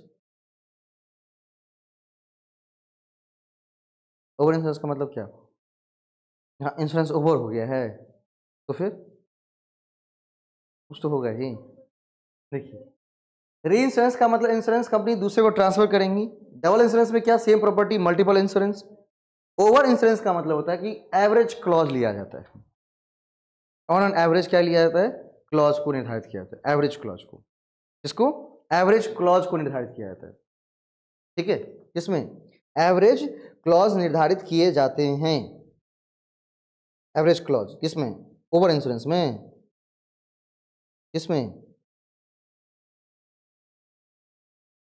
average कहाँ पर होगा अंडर इंश्योरेंस में ना। ओवर इंश्योरेंस का मतलब क्या, दो इंश्योरेंस होती है, ओवर सब्सक्रिप्शन अंडर सब्सक्रिप्शन, सुने हैं नाम। कंपनी जब आईपीओ अपनी जारी करती है इनिशियल पब्लिक ऑफर, तो वहाँ पर क्या होता है दो होता है ना, एक अंडर इंश्योरेंस, एक अंडर सब्सक्रिप्शन, दूसरा होता है ओवर सब्सक्रिप्शन। ओवर सब्सक्रिप्शन का मतलब क्या, इश्यू कितना किया है भाई, कंपनी अच्छी है, इश्यू कितना किया 10,000 से, सब्सक्राइब कितने हुए हैं 15,000, एप्लीकेशन हुए हैं 15,000 पर, उसको क्या कहेंगे ओवर। जब आप क्या करते हैं कि भाई जानबूझ करके प्रॉपर्टी का दाम बढ़ाते हैं इंश्योरेंस की नज़र में, है ना, आपको इंश्योरेंस वाला बोलता है कि सर आपकी बाइक 10 साल पुरानी हो गई, अब केवल कीमत 20,000 है, उस पर इंश्योरेंस कराना पड़ेगा। बोलते नहीं नहीं यार कहीं बढ़ाना, देखते थोड़ा, तो बोलता है कि वो लिख देता है कुछ कुछ पार्ट कि नहीं ये बाइक ना यूनिक बाइक है, महात्मा गांधी इसी पर चढ़े थे, तो थोड़ा सा इसका वैल्यू बढ़ा दीजिए। मतलब कुछ कुछ चीज़ों को क्या करता है ऐड कर देता है उठा करके, है ना, क्या करता है कुछ कुछ चीज़ों को ऐड कर देता है, वैल्यू को बढ़ा देता है थोड़ा सा, क्या करेगा वैल्यू को बढ़ा देगा। मतलब एसेट्स की जो कीमत है वो क्या है अब कम है, एसेट की कीमत है आपकी कितनी 20,000, अब लेकिन आप चाहते हैं क्या इंश्योरेंस करवाए, लेकिन 20,000 यार बहुत कम हो जाता है, नहीं कम से कम 30,000 तक ले जाते हैं। कितने तक ले जाते हैं 30,000 तक ले जाते हैं, 30,000 तक। इसको कहते हैं ओवर इंश्योरेंस करवाना। क्या करवाना ओवर इंश्योरेंस करवाना, बस समझे। अपनी प्रॉपर्टी के दाम को क्या करते हैं हाइक करवा देते थोड़ा सा, ऐसा इंश्योरेंस वाला कर देता है। ठीक है, अगर उससे बात करिएगा तरकीब पता होगा तो, है ना, क्योंकि जो जो तरकीब बता रहे हैं दुनिया लगा करके आप काफ़ी ज़्यादा इधर लोग कहीं काट सकते हैं बढ़िया से। अंडर इंश्योरेंस, कौन सी इंश्योरेंस अंडर इंश्योरेंस। अब यहाँ पर क्या करेंगी, जितनी आपकी वैल्यू है एसेट्स की उससे कम वैल्यू का क्या मिल रहा है आपको इंश्योरेंस मिल रहा है। जैसे माल जल गया कितने का, मान लीजिए 5 लाख का माल जला, आपको मिल कितना रहा है केवल 4,50,000, तो क्या कहेंगे अंडर इंश्योरेंस, 4,50,000 का इंश्योरेंस कर रहे हैं। जैसे गाड़ी ये ठोक देंगे तो क्या कहेंगे ठोक दे गाड़ी मर जाएगा मर जाएगा, सारा पैसा तो इंश्योरेंस कंपनी देगा। इस अब सबसे बड़े क्या है सी टाइप आदमी है, समझ गए होंगे ना बात। हाँ, क्या करता है कि जितनी खर्च होंगी 70% कौन देंगी कंपनी देगी, 30% कौन किसको वहन करना होगा गाड़ी के मालिक को। उस तरह सारी हैकरी निकल जाती है आपको और भर भर के गाली देते हैं, क्योंकि वो लिखा रहता है पॉइंट बहुत छोटे में, इतना छोटा कि सूझेगा नहीं आपको, हम साइन कर देते हैं उठार के, है ना। हम इंश्योरेंस करा देते हैं, पहले फ़ोन कर हेलो कितना पैसा है रे भाई, तो सर सत्यम ने तुमसे नहीं कराएंगे, कोई 72% देगा तो उससे करवाएंगे, 1% ज़्यादा दिया ना भाई, अपना पैसा काहे लगाएंगे।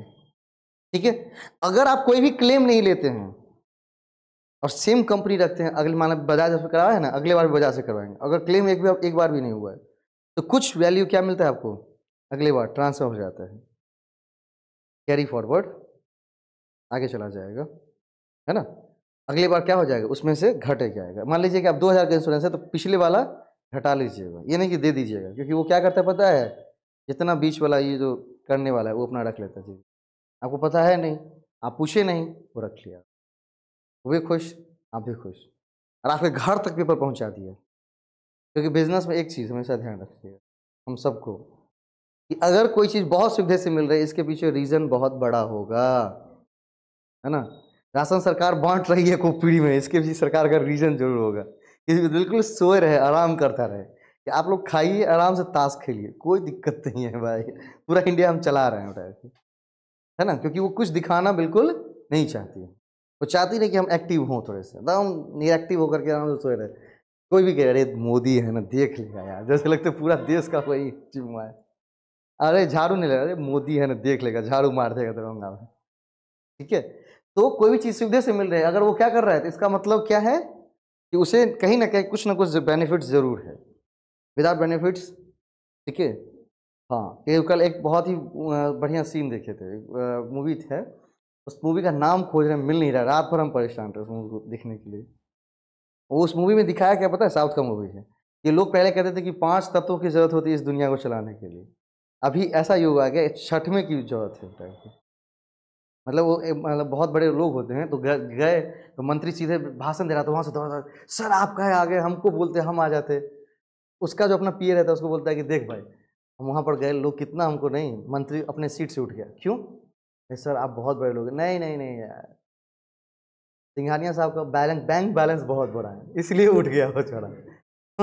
फिर एक जगह दूसरा जगह गया कि मतलब चाय वाय पी के निकले नॉर्मल जगह पर, तो जितने भी मतलब उसके मजदूर लोग थे एकदम सब आए, मालिक आ गए, मालिक आ गए, तो पूछा, बाद में से पूछता है पीए कि भाई वो क्यों उठ गया, अरे सर आपकी बहुत रिस्पेक्ट करते भाई मेरी खाते हैं तभी मेरी सुनते हैं, जिस दिन हमने खिलाना बंद कर दिया उस दिन क्या करेंगे, मेरी सुनना बंद कर देंगे, ठीक है। तीसरे जगह गया, बोला कि देख ये कितना बड़ा हॉस्पिटल है, मतलब झूठे उसका अटैक, बोला कि हमको अटैक आ रहा है, मतलब वो सिखा रहा था अपने पीए को, कुछ उसको पीए बोला था, उसको सिखा रहा था, तो बोला कि अटैक आ रहा है हमको, तो गया तुरंत, मतलब जो टॉप हॉस्पिटल थे वहाँ पर एडमिट हो गए। बोलता कि यहाँ नॉर्मल मतलब जो बड़े अच्छे से अच्छे पैसे वाले होंगे उसको पहुँचने के लिए कितना समय लगता है, कितने दिन के नंबर है, तो 7 दिन, मुझे 7 मिनट में एंट्री क्यों मिल गई, तो बोला कि सर मतलब आप बड़े लोग हैं सर, पैरवी अभी, नहीं नहीं नहीं नहीं यार, हमने अपने इलाज के लिए 3 गुना पैसा दिया है। वो बोला फीस कितना, 1 लाख, हम बोले 3 लाख है, तो 7 मिनट क्या 7 सेकंड में ठीक कर देगा ना भाई, अगर किसी हॉस्पिटल में अगर फीस है उसकी 1 लाख, लोग 1 लाख देने में हो सकता है कि भैया 1 लाख कैसे जमा करेंगे, आप सीधे 3 लाख दे दीजिए कि भाई लो जो करके। जैसे गांव के मेरे भाई बहुत ही सीधे बिहार आदमी है, गए बेटे के ब्याह करने के लिए, तो बोले कि कितना पैसा, तो उसको लगा कि भाई नॉर्मल आदमी से मांग रहे हैं, बोला 25 लाख रुपए, सीधा निकाले। उसका बाप का मुंह खुल गया ऐसे, उसका लड़का का बाप का, 25 लाख में एक बार भी नहीं बोला हाँ नहीं ऊपर नीचे कुछ नहीं, 25 लाख, ठीक है ले लीजिए। नहीं उसके मुंह इसलिए खुल गए कि और ज्यादा मांगते और मिल जाता है यार, मतलब गलती कर दी है अब गांव वाला 2-4 रुपये पीछे था, ए राजा जी हैं ये तो एकदम राजा हैं, ठीक है, अब जो मांगेगा दे देंगे इसको बोलता था। ठीक है, तो री insurance, double insurance, over insurance और अंडर इंश्योरेंस, ठीक है। चलिए नेक्स्ट अब करते हैं।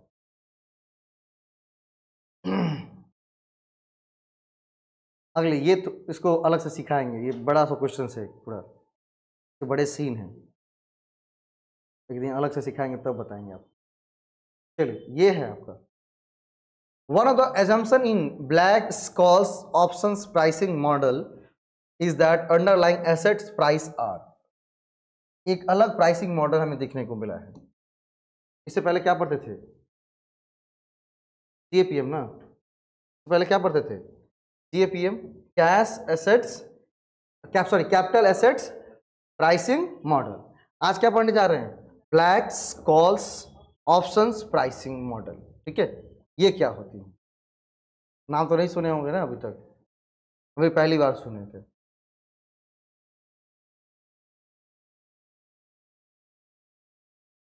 ये प्राइसिंग मॉडल है लेकिन अपने लोगों को पढ़नी थी नहीं, ठीक है। कैपिटल एसेट्स प्राइसिंग मॉडल से पूछता था क्वेश्चन। सबसे पहले कौन सी, ब्लैक-स्कॉल्स ऑप्शंस प्राइसिंग मॉडल। ठीक है।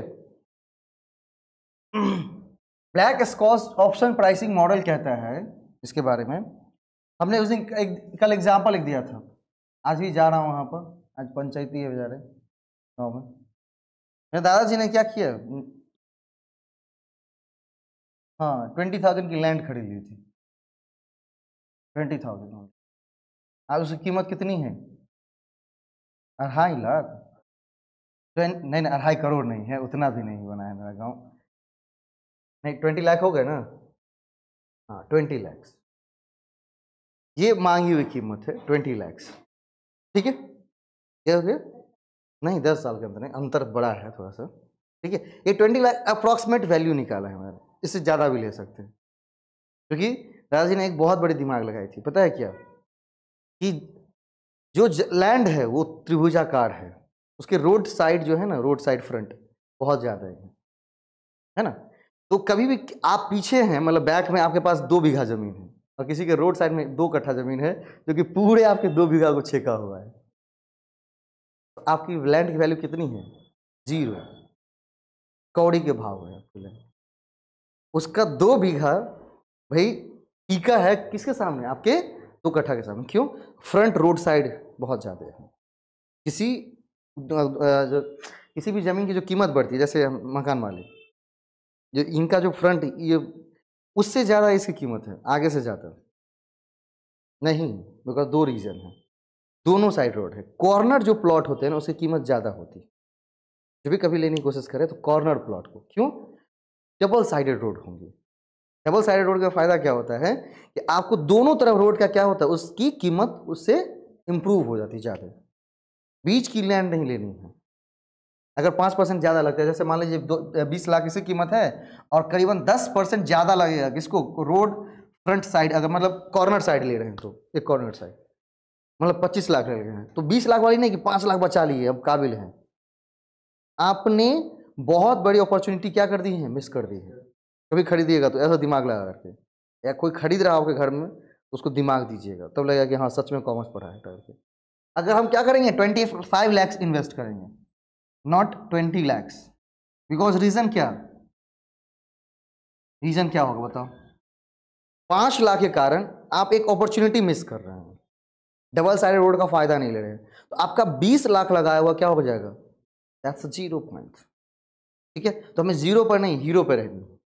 अभी कितना खर्च कर रहे हैं, दैट्स नॉट अ मैटर, आगे क्या आने वाला है इसको सोचेंगे, और इसको सोचने के लिए क्या होना है, कैपिटल बजटिंग, है ना, कैपिटल बजटिंग। क्योंकि अगर वो कॉर्नर प्लॉट आपने लिया तो डबल साइडेड क्या कर सकते हैं आप, दुकान वहां पर खड़ा कर सकते हैं। जो भी दुकान या कोई भी बड़ा कोई भी शोरूम खोलेगा तो उसको डबल साइडेड व्यू आराम से मिलेंगे, है ना। जैसे कलकत्ता बाजार है, उस प्रॉपर्टी बहुत ज़्यादा महंगी है इन कंपैरिजन दूसरे दुकान की, वहाँ पर जॉकी का इस तरह शोरूम है, उसका कीमत बहुत ज़्यादा है, पता है क्यों, उसको डबल साइडेड व्यू मिल रहा है, ऐसे व्यू मिलते हैं। कोई भी जो शोरूम खोलता है वो चाहता है कि डबल साइडेड व्यू हमें मिले, इस तरफ के रोड वाले भी देख रहे हैं, इस तरफ के रोड वाले भी हमें देख रहे हैं, और सीधा सीधा फ्रंट मिल रहा है, तो उसको क्या लगता है कि एक ही 1 साइडेड है, तो डुअल साइडेड दिमाग को खेलना है। ठीक है, 5 लाख ज़्यादा लगा देना है, क्यों, क्योंकि इससे आने वाले समय में हम ज़्यादा अपॉर्चुनिटी ले सकते हैं। 20 लाख लगा दिए तो अपॉर्चुनिटी क्या हो जाएगी, 0। तो कभी भी चिंदीगिरी मत करिएगा, और जब भी सुन लिया कि जिसने चिंदीगिरी किया तो जाकर दूध चमाट देंगे खींच के गाल में, है ना। कॉर्नर प्लॉट लेना है भैया, क्या करना है, किसका नहीं है तो दूसरे दूसरे दूसरे मिलेंगे, प्रोजेक्ट मिलेंगे, जो भी थोड़ी इसी प्रोजेक्ट में गंगा हीरा है, यहाँ गंगा बहता है, वहीं हीरा गंगा कहने का मतलब होता है कॉर्नर प्लॉट को दिमाग में रखना है। हमें ऐसे इन्वेस्ट करना है जहां पर हम मल्टीपल चीज़ों को क्या कर सके, आगे बढ़ा सके, फटाफट फटाफट फटाफट फटाफट, है ना।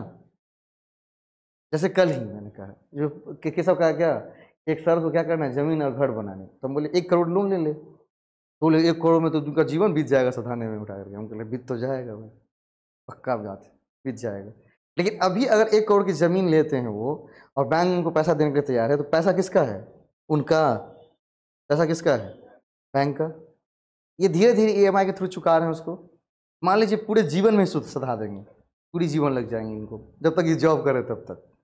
ठीक, जिस दिन जॉब इनकी खत्म होंगी, कितनी मिलेंगी, कम से कम 1 CR तो मिलेंगे ही ना, 1 करोड़ तो नॉर्मली मिलेगा उठा करके, नहीं तो 50 लाख तो निश्चित रूप से है भाई, उससे कम तो नहीं है।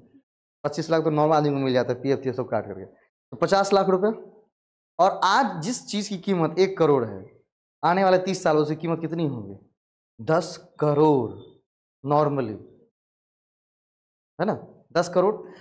तो उन्होंने क्या किया, अपनी सेविंग एक ऐसी जगह डाल दी जहां पर दूसरे से पैसा लिया, प्रॉपर्टी अपने नाम की, ठीक है, और उस चीज से कमा भी रहे हैं ना भाई। आज जहां पर मान लीजिए कोई सीआर 1 करोड़ का जमीन ले रहा है दरभंगा में, तो कोई खेत तो नहीं खरीद रहा होगा 1 करोड़ में, है कोई खेत 1 करोड़ में? भाई कोई कमर्शियल चीज ही ली होंगी ना उन्होंने। कोई कमर्शियल चीज ही की कीमत 1 करोड़, 1.5 करोड़, 2 करोड़ होंगी दरभंगा में अभी भी। वो कमर्शियल चीज से कमाएंगे भी तो, कि उसको खरीद के रखेंगे ऐसे करके, है ना। क्योंकि ऐसे ऐसे बड़े बड़े शोरूम वाले हैं जो कहते हैं कि आप जमीन दे दीजिए, हम लैंड बना करके आपको पैसा भी देते हैं। 1 CR चाहिए ना, आपको मिल जाएगा, जाइए, है ना। क्योंकि उनके आप बोलेंगे ये अपॉर्चुनिटी सब ने दिमाग लगा सकता है, देखिए सब नहीं लगा सकते, बिकॉज उनकी पैकेज सैलरी बहुत बड़ी है, बैंक तुरंत फाइनेंस करेंगे, एक गवर्नमेंट सिक्योर जॉब है उनके पास, है ना, दूसरे आदमी को नहीं करेंगे। उनको दिख रहा है इस बैंक को कि है इनके अकाउंट में हर एक महीने 1 लाख, 2 लाख रुपए क्रेडिट हो रहे हैं, सिक्योरेंस है इस चीज की, है ना। नहीं तो पीएफ इनके पास तो होगा ही, पीएफ तो होगा ही बहुत बड़ा। तो इस चीज़ों को दिमाग में बैंक रख कर क्या करते हैं, उनको तुरंत का तुरंत कैश दे देती है। तो हम बोले कि सर को 50 लाख इन्वेस्टमेंट करवाओ, 1 करोड़ करवाओ। जब ले ही रहे हैं तो पूरे एकदम रिस्क पूरा, अब 30 साल तक निश्चिंत। आफ्टर 30 ईयर्स या तो 10 CR की वो प्रॉपर्टी होंगी। अगर बेच देंगे ना उसको, तो 2-3 पुश्त आराम से बैठ करके आराम से क्या करेगा, खा लेगा, उसको जॉब करने की जरूरत कभी पड़ेगी नहीं। और कन्या बहुत दोनों प्रोफेसर हैं, तो 20 करोड़ हो जाएगा। 20 करोड़ रुपया अगर किसी को दे दिया तो भाई नॉर्मली अपना जीवन वो जी सकता है, नॉर्मली टाइप से। विलासिता में तो भाई 200,000 करोड़ भी फूक देगा बेटा, नॉर्मली 20 करोड़ में जी लेगा भाई, ठीक है। और बेचेगा क्यों भाई, उसको क्यों क्यों जरूरत है? 10 करोड़ की प्रॉपर्टी है, 50 लाख वैसे ही मिला है, बैंक बैलेंस भरा हुआ है ना। 10 करोड़ क्या बनेंगे, 20 करोड़। इसीलिए धनी आदमी धनी ही बनना चला जाता है, और गरीब आदमी क्या हो जाते हैं, हमेशा गरीब होते चले जाते हैं, क्योंकि अपना पैसा थोड़ा इन्वेस्ट है उनका, दूसरे का। इसीलिए कहता हूँ पहले पढ़ के जॉब हासिल करनी है। जिस दिन आपके हाथ में जॉब है, दुनिया आपके हाथ में, मुट्ठी में। और आपको ये खैनी चुना वाला प्रोफेसर नहीं बने दूंगा कि जा रहे हैं खैनी खा रहे हैं वहाँ पर कहीं पर, कि ठीक से वैसा वाला नहीं, कि गए रहे हैं मुढ़ी चौप भूजा खा रहे हैं, रॉयल लाइफ जी नहीं है, ठीक है। लेकिन हाँ, मैं इतने बड़े दिमाग दूंगा, इन्वेस्ट करवाऊंगा, तो पैसा हमको भी चाहिए ना भैया, ठीक है, ठीक। अब इसमें कहता है कि ब्लैक स्वॉल मॉडल कहता है कि कोई भी एसेट्स का जो प्राइसिंग मॉडल होता है ना, वो बहुत ही ज्योमेट्रिक प्रोग्रेशन के थ्रू होता है। ज्योमेट्रिक ग्रो में, ज्योमेट्रिक जानते हैं ना, हार्मोनिक मीन, ज्योमेट्रिक मीन क्या होती है, मल्टीपल चलती रहती है, मल्टीपल ग्रो होती है। ये कहता है किसी भी एसेट्स में क्या होती है, मल्टीपल ग्रो है। क्या है ये, मल्टीपल ग्रो है। मोशन ग्रो कहते हैं इसको, क्या कहते हैं इसको, मोशन ग्रो कहते हैं। भाई सी मैंने सिखाई। 20 लाख 20 साल कितने हो गए, 20 लाख हो गए डायरेक्ट। और आज भी उस फ्रंट है तो क्या करता है, जो पीछे उसकी जमीन है, बोलता है कि 25 लाख ले, 30 लाख ना, नाक लिखवाया उन्होंने। क्या किया है, किसी का नाक छीन लो, पूरी शकल दे दो, नाक हटा दो वहां पर। तो नाक मैंने क्या करी, रजिस्ट्री करवाई है दादाजी ने। उन्होंने देखा कि भाई नाक है ये पूरा, तुरंत क्या कर दी, पैसा दे दिया, ले कोई बात नहीं टाइप। 20,000 उस टाइम की कीमत थी, जब टाइम कब दिए थे, 1994 में दिए थे 20,000, 1994 में दिए थे, जब मैं पैदा भी नहीं हुआ तो उसी टाइम दिए थे 20,000 रुपये। आज पोते के पास कितनी है, 20 लाख की, ठीक है। उसको छोड़ दे तो और कितनी बढ़ेंगे, धीरे धीरे बढ़ेंगे। वो 20,000 अगर रखते कैश फॉर्म में तो क्या कहीं ना कहीं निश्चित रूप से खर्च हो ही जाता। और जितनी उन्होंने दी थी उसी चीज़ को उन्होंने 2 साल में तुरंत निकाल ली वहाँ से, सारे जितने भी उसमें पेड़ थे सब बेच दिए फटाफट उठा, पूरा जंगल जैसा बना हुआ था पूरा बेच दिए उठा के, आम का पौधा लगा दिया।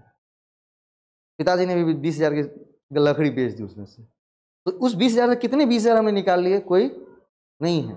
और उस जमीन की कीमत और भी अप्रिशिएट हो ही रही है। तो इसीलिए मैंने कहा था जंगल भी खरीद लेंगे ना तो वो भी दाम क्या करेगा, ज़्यादा दे करके जाएगा। सारा लकड़ी दे देंगे, शीशो दे देंगे उठा करके, आमे लगा दो, आम तो तोड़ लेगा ना, शीशो लगा दो, ठीक है, पूरा जंगल वाला लगा दो लकड़ी। और उस लकड़ी को क्या करेंगे, टिम्बर बेच देंगे, बस हो गया। तो जितने की आपने जमीन खरीदी उस 10 साल बाद टिम्बर उसमें से निकल जाएगा, उसमें से 10 साल बाद क्या हो जाएगी, टिम्बर निकल जाएगी, ठीक। और गाड़ी कैसे चढ़ना है, गाड़ी दूसरे का ओला वाला का ले रहा है, अपनी गाड़ी नहीं। रोज नई नई गाड़ी ओला वाला की, क्योंकि ओला में क्या होती है, BMW भी चलती रहती है। ये दरभंगा में नहीं चलता है, दिल्ली में कॉमन चीज़ है, धीरे धीरे दरभंगा में आ जाएंगे। BMW किस में चल रहे हैं, ओला में। सिर्फ रॉल्स रॉय नहीं चलता है शायद। हाँ, BMW में BMW है, ऑडी है, मर्सिडीज हैं, सभी चीज़ ओला में चलती हैं। जिस चीज़ों को आपको दुनिया में एंजॉय करना कर सकते हैं। यहाँ तक कि भाई अगर चार्टर प्लेन चढ़ना चाहे तो वो भी किराए पर लेके चढ़ सकते हैं, सुविधा है ऐसी, है ना। बस क्या करिए, उसने फीस अब भरिए, आराम से चढ़िए चार्टर प्लेन, यहाँ से जाकर वहाँ छोड़ देगा। तो खरीदनी नहीं है, क्या करनी है, दूसरे की चीज़ को यूज करनी है। तो बोला कि underlying assets price are equi distributed, marginally distributed, long normally distributed, normally distributed. कैसे ही हो जाएगी, लॉन्ग नॉर्मली डिस्ट्रीब्यूटेड होता है, ठीक है। किस चीज को फॉलो करती है ये, लॉन्ग को। कंपाउंड में क्या हो जाएगा, इसका प्राइस बढ़ता चला जाएगा, मतलब ये ज्योमेट्री को फॉलो करता है। ये कहता है कि किसी भी एसेट्स का प्राइस क्या बढ़ेगा, एसेट्स की प्राइस कैसे बढ़ेंगी, ज्योमेट्रिक फॉर्म में। कैसे बढ़ेंगे एसेट्स की प्राइस, ज्योमेट्रिक फॉर्म में बढ़ेंगे, जियोमेट्रिक फॉर्म में, ज्योमेट्रिक कंपाउंड फॉर्म में बढ़ेंगे, ज्योमेट्रिक कंपाउंड फॉर्म में बढ़ेंगे, ठीक है। तो 25 लाख इधर उधर नहीं खर्च करिएगा, वहां पर दूसरे एकदम क्या जगह पर की पंडित जी बढ़िया गांव में एक बार 2 बीघा जमीन ले, हाँ मजाक नहीं, बहुत अच्छी चीज बता रहा हूँ। 2 बीघा जमीन तो दे बटाइया खेती पर जो करते रहो, है ना। और ये नहीं कि चिंदीगिरी की तरह लड़ाई करते चले गए, रे 2 किलो चावल क्या दिली रे 2 किलो गेहूं क्या Which one of the following service products price sensitivity of the customer is low. किस सर्विस प्रोडक्ट के अंदर प्राइस सेंसिटिविटी क्या होती है, बिल्कुल लो होती है। इसमें हो जाएगा मेडिकल साइंस में, car rental, transport, medical service, retailing. किसमें प्राइस सेंसिटिविटी लो होता है। प्राइस सेंसिटिविटी का मतलब प्राइस बढ़ेगा घटेगा तो उस पर ज्यादा कोई फर्क नहीं पड़ने वाला। कार रेंटल महंगे हो गए, कार महंगा हो गया तो क्या करेंगे, पैदल चल लेंगे ना, जाए दे यार पैदल चल जाए जुटा के, नहीं। अब कैब करके जा रहे थे, लेकिन अब कैब महंगा हो गया तो लोग क्या करते हैं, शेयरिंग कैब करते हैं ना, 5-6 को एक बार लोग जुटा उसमें घूस करके गए ऑफिस, शेयरिंग कैब। फिर उसके बाद क्या, ट्रांसपोर्ट महंगे हो गए, प्लेन महंगा हो गया तो क्या करेंगे, ट्रेन से जाएंगे, ट्रेन महंगा हो जाएगा तो पैदल, ठीक है। क्या करेंगे, नहीं बस ट्रेन हमेशा महंगा ही रहेगा, ट्रेन अगर महंगी हो गई तो जीवन में क्या करेंगे लोगों को, पैदल चलनी पड़ेगी भैया, क्योंकि बस उससे कभी भी महंगा ही रहेगा। ये जितनी भी प्राइस आप देख लीजिए, कभी भी बस ट्रेन से सस्ती नहीं हो सकती, क्योंकि ट्रेन रेलगाड़ी ऐसी सुविधा है सबसे नॉर्मल, मतलब जीरो कॉस्ट कहते हैं उसको ट्रांसपोर्ट, ठीक है। अगली कौन सी है, मेडिकल सर्विसेज। इस पर प्रभाव बिल्कुल भी नहीं पड़ता है, दाम बढ़ जाएगा तो कि पापा एक छोड़ू 2-4 दिन बाद दवाई आनी चाहिए खत्म होने से पहले लोग मंगा लेते हैं। 2 चीज क्या करते हैं, 2 चीज खत्म होने से पहले मंगा लेते हैं। मोमोज खत्म होने से पहले खा लेगा, जिस दिन दिमाग डाउन हुई उससे पहले खा लेगा, चढ़ा देगा। दिमाग डाउन नहीं होनी चाहिए एकदम, वो मजा आ जाएगा। दूसरी चीज ब्लड प्रेशर का टैबलेट, नहीं, ये दोनों चीजें में बिल्कुल भी कोई प्रभाव नहीं पड़ता है। 200 रुपये केजी मोमोज हो जाए 2000 का, तभी लोग जाएगा ठूसने के लिए, क्योंकि वो चाहिए, बॉडी की नीड है यार। हाँ, रिटेलिंग, इस पर प्रभाव पड़ता है कि नहीं। रिटेल मतलब, रिटेल सेक्टर मतलब खुदरा सामान वाला, जैसे मान लीजिए दवा मतलब ये चीनी का दाम बढ़ गया तो कम लोग चीनी पीना बंद करते हैं, जैसे नहीं करेंगे। प्याज बढ़ गया तो क्या खरीदे, तो आपके पास पैसा है ना सरकार का, हम लोगों के पास प्राइवेट लोगों का पैसा है। हम लोग कहे कि भाई प्याज महंगा है, हुआ है सब्जी में हींग डाल दिया, प्याज नहीं लेनी है क्या, क्योंकि हम लोग प्राइवेट लोगों का पैसा है ना। तो हम लोग क्या फॉलो करते हैं भाई, रिटेलिंग भी बढ़ेगा तो, नहीं बात सही कह रहा हूँ, लेकिन चलिए आपकी लक है, इसमें कोई ताना, अच्छी बात है ना। तो लेकिन क्या करते हैं नॉर्मली लोग, क्या फॉलो करते हैं भाई, हींग डाल दो सब्जी में, प्याज का सुगंध क्या आ जाएगा उसमें, आ जाएगा भैया। क्लियर, आंसर क्या हो जाएंगे, रिटेलिंग। जा मजाक तो भाई हम खुद किए हुए हैं उस दिन, 2-4 दिन सब्जी बनाए वैसे करके, हम लोग मान लेते कि प्याज है होता है। नहीं नहीं, मैथ्स के स्टूडेंट की बात नहीं है, इंडिया मानने पे ही चल रहा है। हाँ, इंडिया मानने पे चल रहा है। कह दीजिए कि देखिए एगो सुजीत नाम का लड़का है उठा करके, उसका उसके दीदी के बेटा SDM है उठा करके, तो उसको बोला कि रे तू जो रील्स वील्स बनाता है सब पढ़ेगा नहीं, दीदी का बेटा SDM, तो क्या हो गया, ऐसा लगता है कि चपरासी बन गया हो, मतलब ऐसे नकार दिया उसको कि बोले क्या हो गया, तो उससे क्या फर्क पड़ जाएगा बता, SDM हो गया तो क्या हो गया, हम नेता बनने वाले भाई, जो ऐसे ऐसे SDM को दोस्त में चलाएंगे, है ना, क्योंकि यहाँ एक्सक्यूज देने लोग माहिर हैं। कोई आपको कहे कि भाई पढ़ना प्रोफेसर तो क्या हो गया, तो वो भी तो आदमी है, हम भी आदमी ही हैं। हाँ, एक वो कॉमन डायलॉग है लोगों का, अरे 10 लाख जो कमाने से जीवे इंडिया में, 10 रुपया कमाने से नहीं जीवे उठाकर, क्यों, तो उसकी औकात ही नहीं 10 लाख कमाने की कभी, इसीलिए लोग बोल रहे हैं उठाकर। क्या पंडित जी गलत कह रहा हूँ? वही लोग बोलते हैं कि 10 रुपया नहीं जीवे उठाकर, क्या जिसकी 10 लाख कमाने की औकात है वो कभी भी ये चीज नहीं बोलेगा। चलिए, Which one of the following is the while segmenting consumer market on demographic basis? एक सेगमेंट बना रहे हैं ना कंज्यूमर का, किस बेसिस पर? डेमोग्राफिक। डेमोग्राफिक का मतलब स्थान के आधार पर, डेमोग्राफिक। डेमोग्राफिक का मतलब क्या होता है? स्थान, है ना। कभी ये पूछे कि डेमोग्राफिक लोकेशन क्या है आपके घर का, तो ये मत पूछिए वो क्या पूछ रहा है। डेमोग्राफिक का मतलब होता है आपकी घर की भौगोलिक स्थिति। तो कस्टमर को क्या कर रहे हैं, कंज्यूमर मार्केट को सेगमेंट कर रहे हैं, बांट रहे हैं, सेगमेंट बना रहे हैं, किस बेसिस पर? डेमोग्राफिक बेसिस पर। उस समय क्या चीज फॉलो करनी चाहिए, ठीक है। High predictability of consumer choice behaviour and low cost of measurement. क्या करनी है जब डेमोग्राफिक बेसिस पर? क्या करेंगे, हाई कस्टमर को सेगमेंट करेंगे, तो क्या करेंगे? High predictability of consumer choice behaviour, जैसे बिहार या इधर दक्षिण उत्तर भारत का जितना भी कंज्यूमर है, इसके बारे में प्रेडिक्ट करना बहुत मुश्किल हो रहा है। ये कब क्या चीज कर लेगा कोई ठीक नहीं होता है। हाँ, एजुकेशन में तो बहुत, 2 साल से हम प्रयास करें, लेकिन अभी तक प्रेडिक्ट नहीं कर पाए। पूरी टीम लगा दी तो भी प्रेडिक्ट नहीं कर, चाहता क्या है वो स्टूडेंट, व्हाट द नीड, चाहता क्या है। उस प्रेडिक्शन में 2 साल हमने खर्च कर दिए, पता ही नहीं चला, तो उसके दिमाग वेरिएशन से घिरा हुआ है। अब कैसे? एक जैसे कोई परीक्षा का नोटिफिकेशन आया है,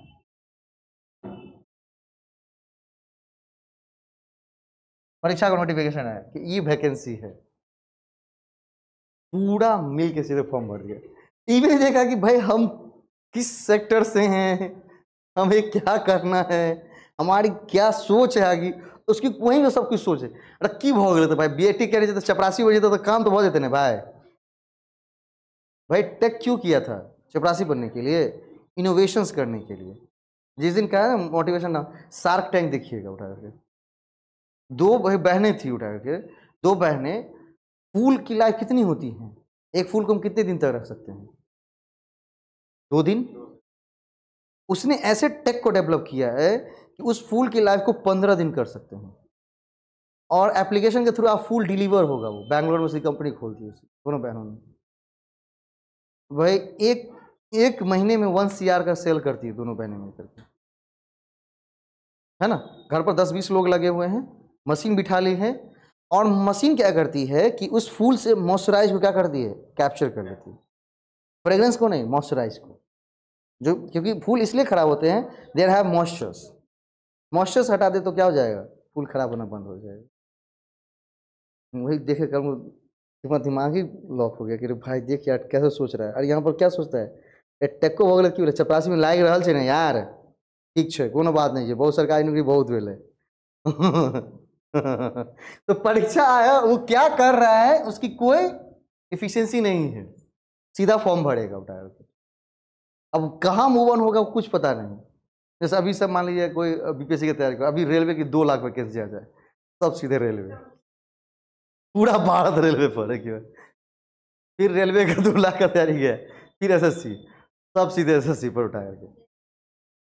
तो यहाँ पर क्या करती है, यहाँ पर प्रेडिक्ट करना कि कौन सा कोर्स का मैं कोचिंग चलाऊं, बड़ा मुश्किल है। कौन से किस चीज में जाएगा, कोई दिमाग मतलब खुद ही नहीं काम करेगा। क्यों? क्योंकि जैसे ही डेमोग्राफिक बेसिस पे आते हैं ना, तो भाई प्रेडिक्टिविटी क्या करनी पड़ेगी, काफी हाई करनी पड़ती है। क्या चाहता है पता ही नहीं। हाँ, एक चीज ढूंढ लिए, एक चीज बड़ी कॉमन है, एक चीज मैंने 2 साल का मेहनत के बाद एक चीज ढूंढा है, उस चीज के ऊपर तो वो मरे पड़े हैं, उसको बोलेगा घेंटी उतार के दे देगा उतार के। हाँ, सिर्फ एक बढ़िया सा क्या करिए, बोला कवर पेज छपाइए, हाँ उसके ऊपर लिखिए बीपीएससी एग्जाम के लिए ब्रह्मास्त्र दरोगा का ब्रह्मास्त्र लिखिए, बढ़िया कलरफुल, ठीक है। जो हाई मतलब कोई बढ़िया टीचर हैं जो मतलब फेमस हैं, ठीक है, यूट्यूब के ऊपर उनका लोगो लगा दीजिए आराम से, और उसमें लूसेंट का पूरा किताब उठाइए, अच्छा आप दीजिए, और उसके दाम कर दीजिए भाई 500 रुपये। बच्चों ऐसे बिकेगा जैसे लगता है क्या, मतलब जो तैयारी कर रहा होगा ना देखिएगा, उसमें कोनो सर ऐसे नहीं है जिनका ब्रह्मास्त्र छूटा है। अरे तो इतना ब्रह्मास्त्र ले लिया तभी जॉब काहे नहीं हो रहा तुम्हारा? नहीं, रीजन एक है उठा करके, अगर भाई कोई तैयारी कर रहा होगा जेन्यून तो जान जाएगा उठा करके, जितना मैंने जाना, ठीक है। जितनी भी भाई एग्जाम है सबके जो मतलब साइंस वाले आप पोर्शन देखते हैं कि साइंस पूछता है ना, फिजिक्स अधिकतर सब कहाँ से है पता है? यहाँ से एनसीईआरटी कहाँ से कहाँ तक? 6 to 12 ले लीजिए, 12 तक हाई कर देता हूँ, 6 to 10 ही रहता है लगभग, नॉर्मली 10 तक ही रहता है। 12 घुस जाता है किसमें? एसएसटी वाले पोर्शन में। अगर मतलब इतिहास पढ़नी है, भूगोल पढ़नी है, नागरिक पढ़नी है तो 12 तक के एनसीईआरटी देखनी पड़ेगी, ठीक है। अगर साइंस वाले पोर्शन की बात करें 6 to 10, दुनिया के जितने भी एग्जाम है भारत में जितने भी बने हैं, लेकिन तभी नोट्स क्यों बिक रहा है बेटा? उसको लगता है किताब भारी है, बहुत भारी है, उठा ये ब्रह्मास्त्र है, यही तो है जो हमको क्या करेगा, एग्जाम निकाल देगा, है ना। और जो आदमी कितने आदमी की जॉब निकलती हैं तो देखें, कितने आदमी की लगभग, अब तो कंपटीशन की तैयारी की कितने लोगों की निकलती हैं, मतलब अगर 1 लाख फॉर्म भरे तो कितने % के चांसेस होते हैं, या कितनी सीट होती है उस पर?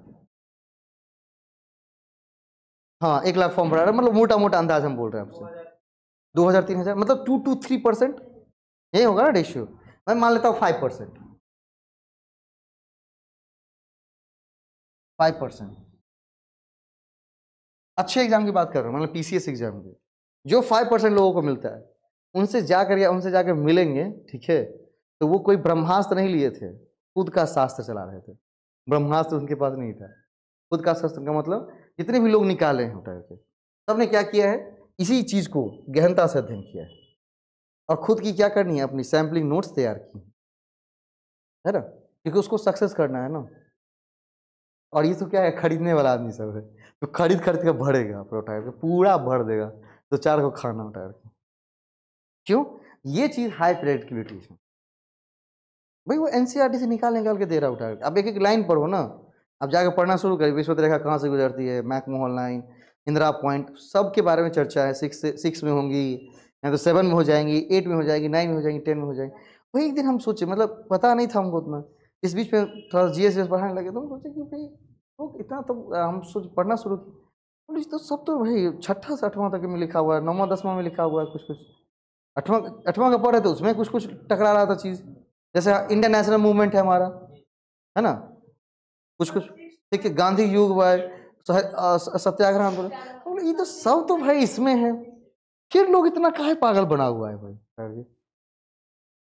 हम नॉर्मली सोचे, किताब कितना मोटा मोटा पता है, उतना कॉमर्स का जो पूरा 6 से लेकर 10 तक जोड़ देंगे ना जिस दिन, उतना में तो कॉमर्स का इतना मोटा किताब है, लेखा शास्त्र हो जाएगा, इतनी मोटी मोटी किताब पतली पतली उठाएगा, वो ही नहीं पढ़ पा रहे। अरे भैया अगर ढंग से पढ़ना शुरू करें ना, जितना 1 महीना में भाई हर एक दिन कितना एक एक चैप्टर तो खत्म हो ही सकता है ना, वो भी नहीं पढ़ता तो कह रहा कहाँ पर मर जाना बढ़िया है ना, बढ़िया बोले, उसको चाहिए ब्रह्मास्त्र का। ये चीज इतनी बिकती है मार्केट में, कोई धड़ाम से उठाए, है ना। तो कभी भी डेमोग्राफिक बेसिस पर जब कंज्यूमर क्या करना हो, निर्धारित करना हो, तो high predictivity of consumer choice behaviour and low cost of measurement. जितना बाजार रिलायंस बाजार चल रहा है उतना कोई दुकान नहीं चल रहा है, किराना दुकान वाला से कहता है कि अब कोई दूसरा धंधा खोलना पड़ेगा, ठीक है, क्यों? रीजन क्या है? लो कॉस्ट ऑफ मेजरमेंट, कॉस्ट को लो कर दिया पहला, और कंज्यूमर के चॉइस ऑफ बिहेवियर को जानता है कि यहाँ के लोग हैं इगोइस्टिक, और दिखा के जाएंगे, अरे झोला दे ही दे 2-3 रुपया का, कहाँ है दिखाएगा, देख भाई भी मार्टो शॉपिंग करेगा तो क्या चूतिया है भाई, क्या कर लिया, मतलब बहुत बड़ी चीज कर ली है, ताकि उससे क्या दूसरे लोग भी इंस्पायर होते कि नहीं भी मार्ट वो खरीदा तो हम कहाँ पर कम से कम रिलायंस में तो खरीदेंगे, ट्रेंड्स में खरीदेंगे टाइप से। तो डेमोग्राफिक बेसिस पे क्या करती है, उसकी कंज्यूमर की चॉइस बिहेवियर को उसने जाना है। इगोइस्टिक भाई, भी मार्ट जब खुले थे ना इतनी भीड़ रहती थी, इतनी भीड़ रहती थी, मतलब चुट्टी ससरने का जगह नहीं था। इसी को देखकर तुरंत सिटी लाइफ खोला, तुरंत V2 खुला और फटाफट फटाफट मॉल खुलते गए। शुरुआत भी मार्ट ने की है राजकुमार गांधी ने, क्योंकि लोगों को अच्छा लगता है। एसी लगा हुआ है ना, पूरा फुल्ली एसी लगा हुआ है, सॉन्ग्स चल रहे हैं, म्यूजिक चल रहा है, उस पर लोग जाकर शॉपिंग कर रहे हैं। तो कंज्यूमर के चॉइस ऑफ बिहेवियर को क्या करते हैं, वो मेजर करते हैं। उसके बाद वो क्या करते हैं, प्रेडिक्शंस शुरू करते हैं। और जब डेमोग्राफिक को करना हो तो सबसे ज़्यादा क्या करना है दिमाग में, किसका रखना है ख्याल, अपने कंज्यूमर बाबा का। आप क्या करेंगे, बढ़िया से मार्केटिंग कर सकते हैं। अगली है हमारी, विच one of the following is not a market oriented definition of business. कौन सा इसमें मार्केट ओरिएंटेड डेफिनेशन नहीं है बिजनेस का? मार्केट ओरिएंटेड डेफिनेशन कौन सा नहीं है भाई उसमें? We run a rail road, हम रेल रोड पे दौड़ रहे हैं। रेल पर रोड हो सकता है कभी? रेल रोड क्या होती है फिर? पटरी, पटरी पे दौड़ रहे हैं।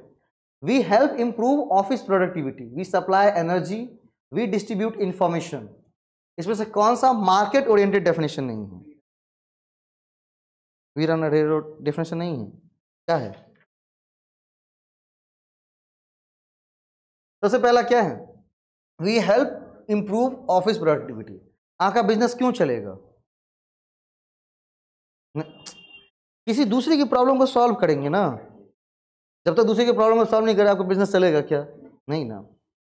वी सप्लाई एनर्जी, लोगों में एनर्जी दे रहे हैं, चाहे दारू पिला के एनर्जी हो, पानी पिला कर हो, जूस पिला करके हो, मोमोज खिला करके हो, जो भी खिला करके एनर्जी, पढ़ा करके हो, मोटिवेशन करके हो, है ना, सच में एनर्जी दे करके हो, जैसा भी एनर्जी, सबका अपना अलग एनर्जी है।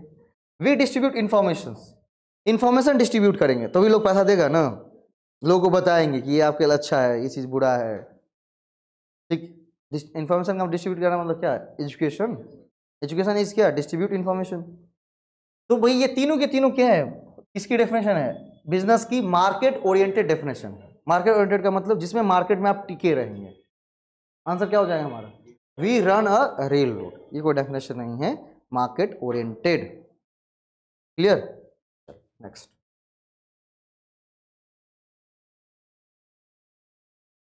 अगले क्वेश्चंस।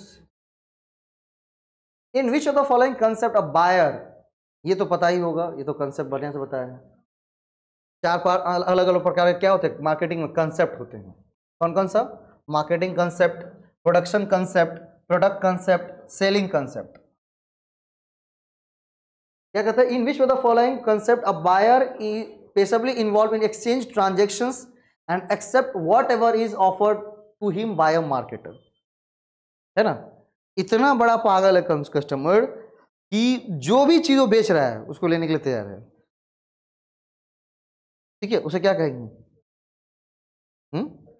जो भी चीज देने के लिए तैयार है वो क्या है? लेने के लिए बिल्कुल भैया तैयार बैठा है कि तुम बेच तो सही, हम लेने खरीदने के लिए क्या है? बिल्कुल तैयार बैठे। तो क्या हो जाएगा, कौन सा कहेंगे उसको?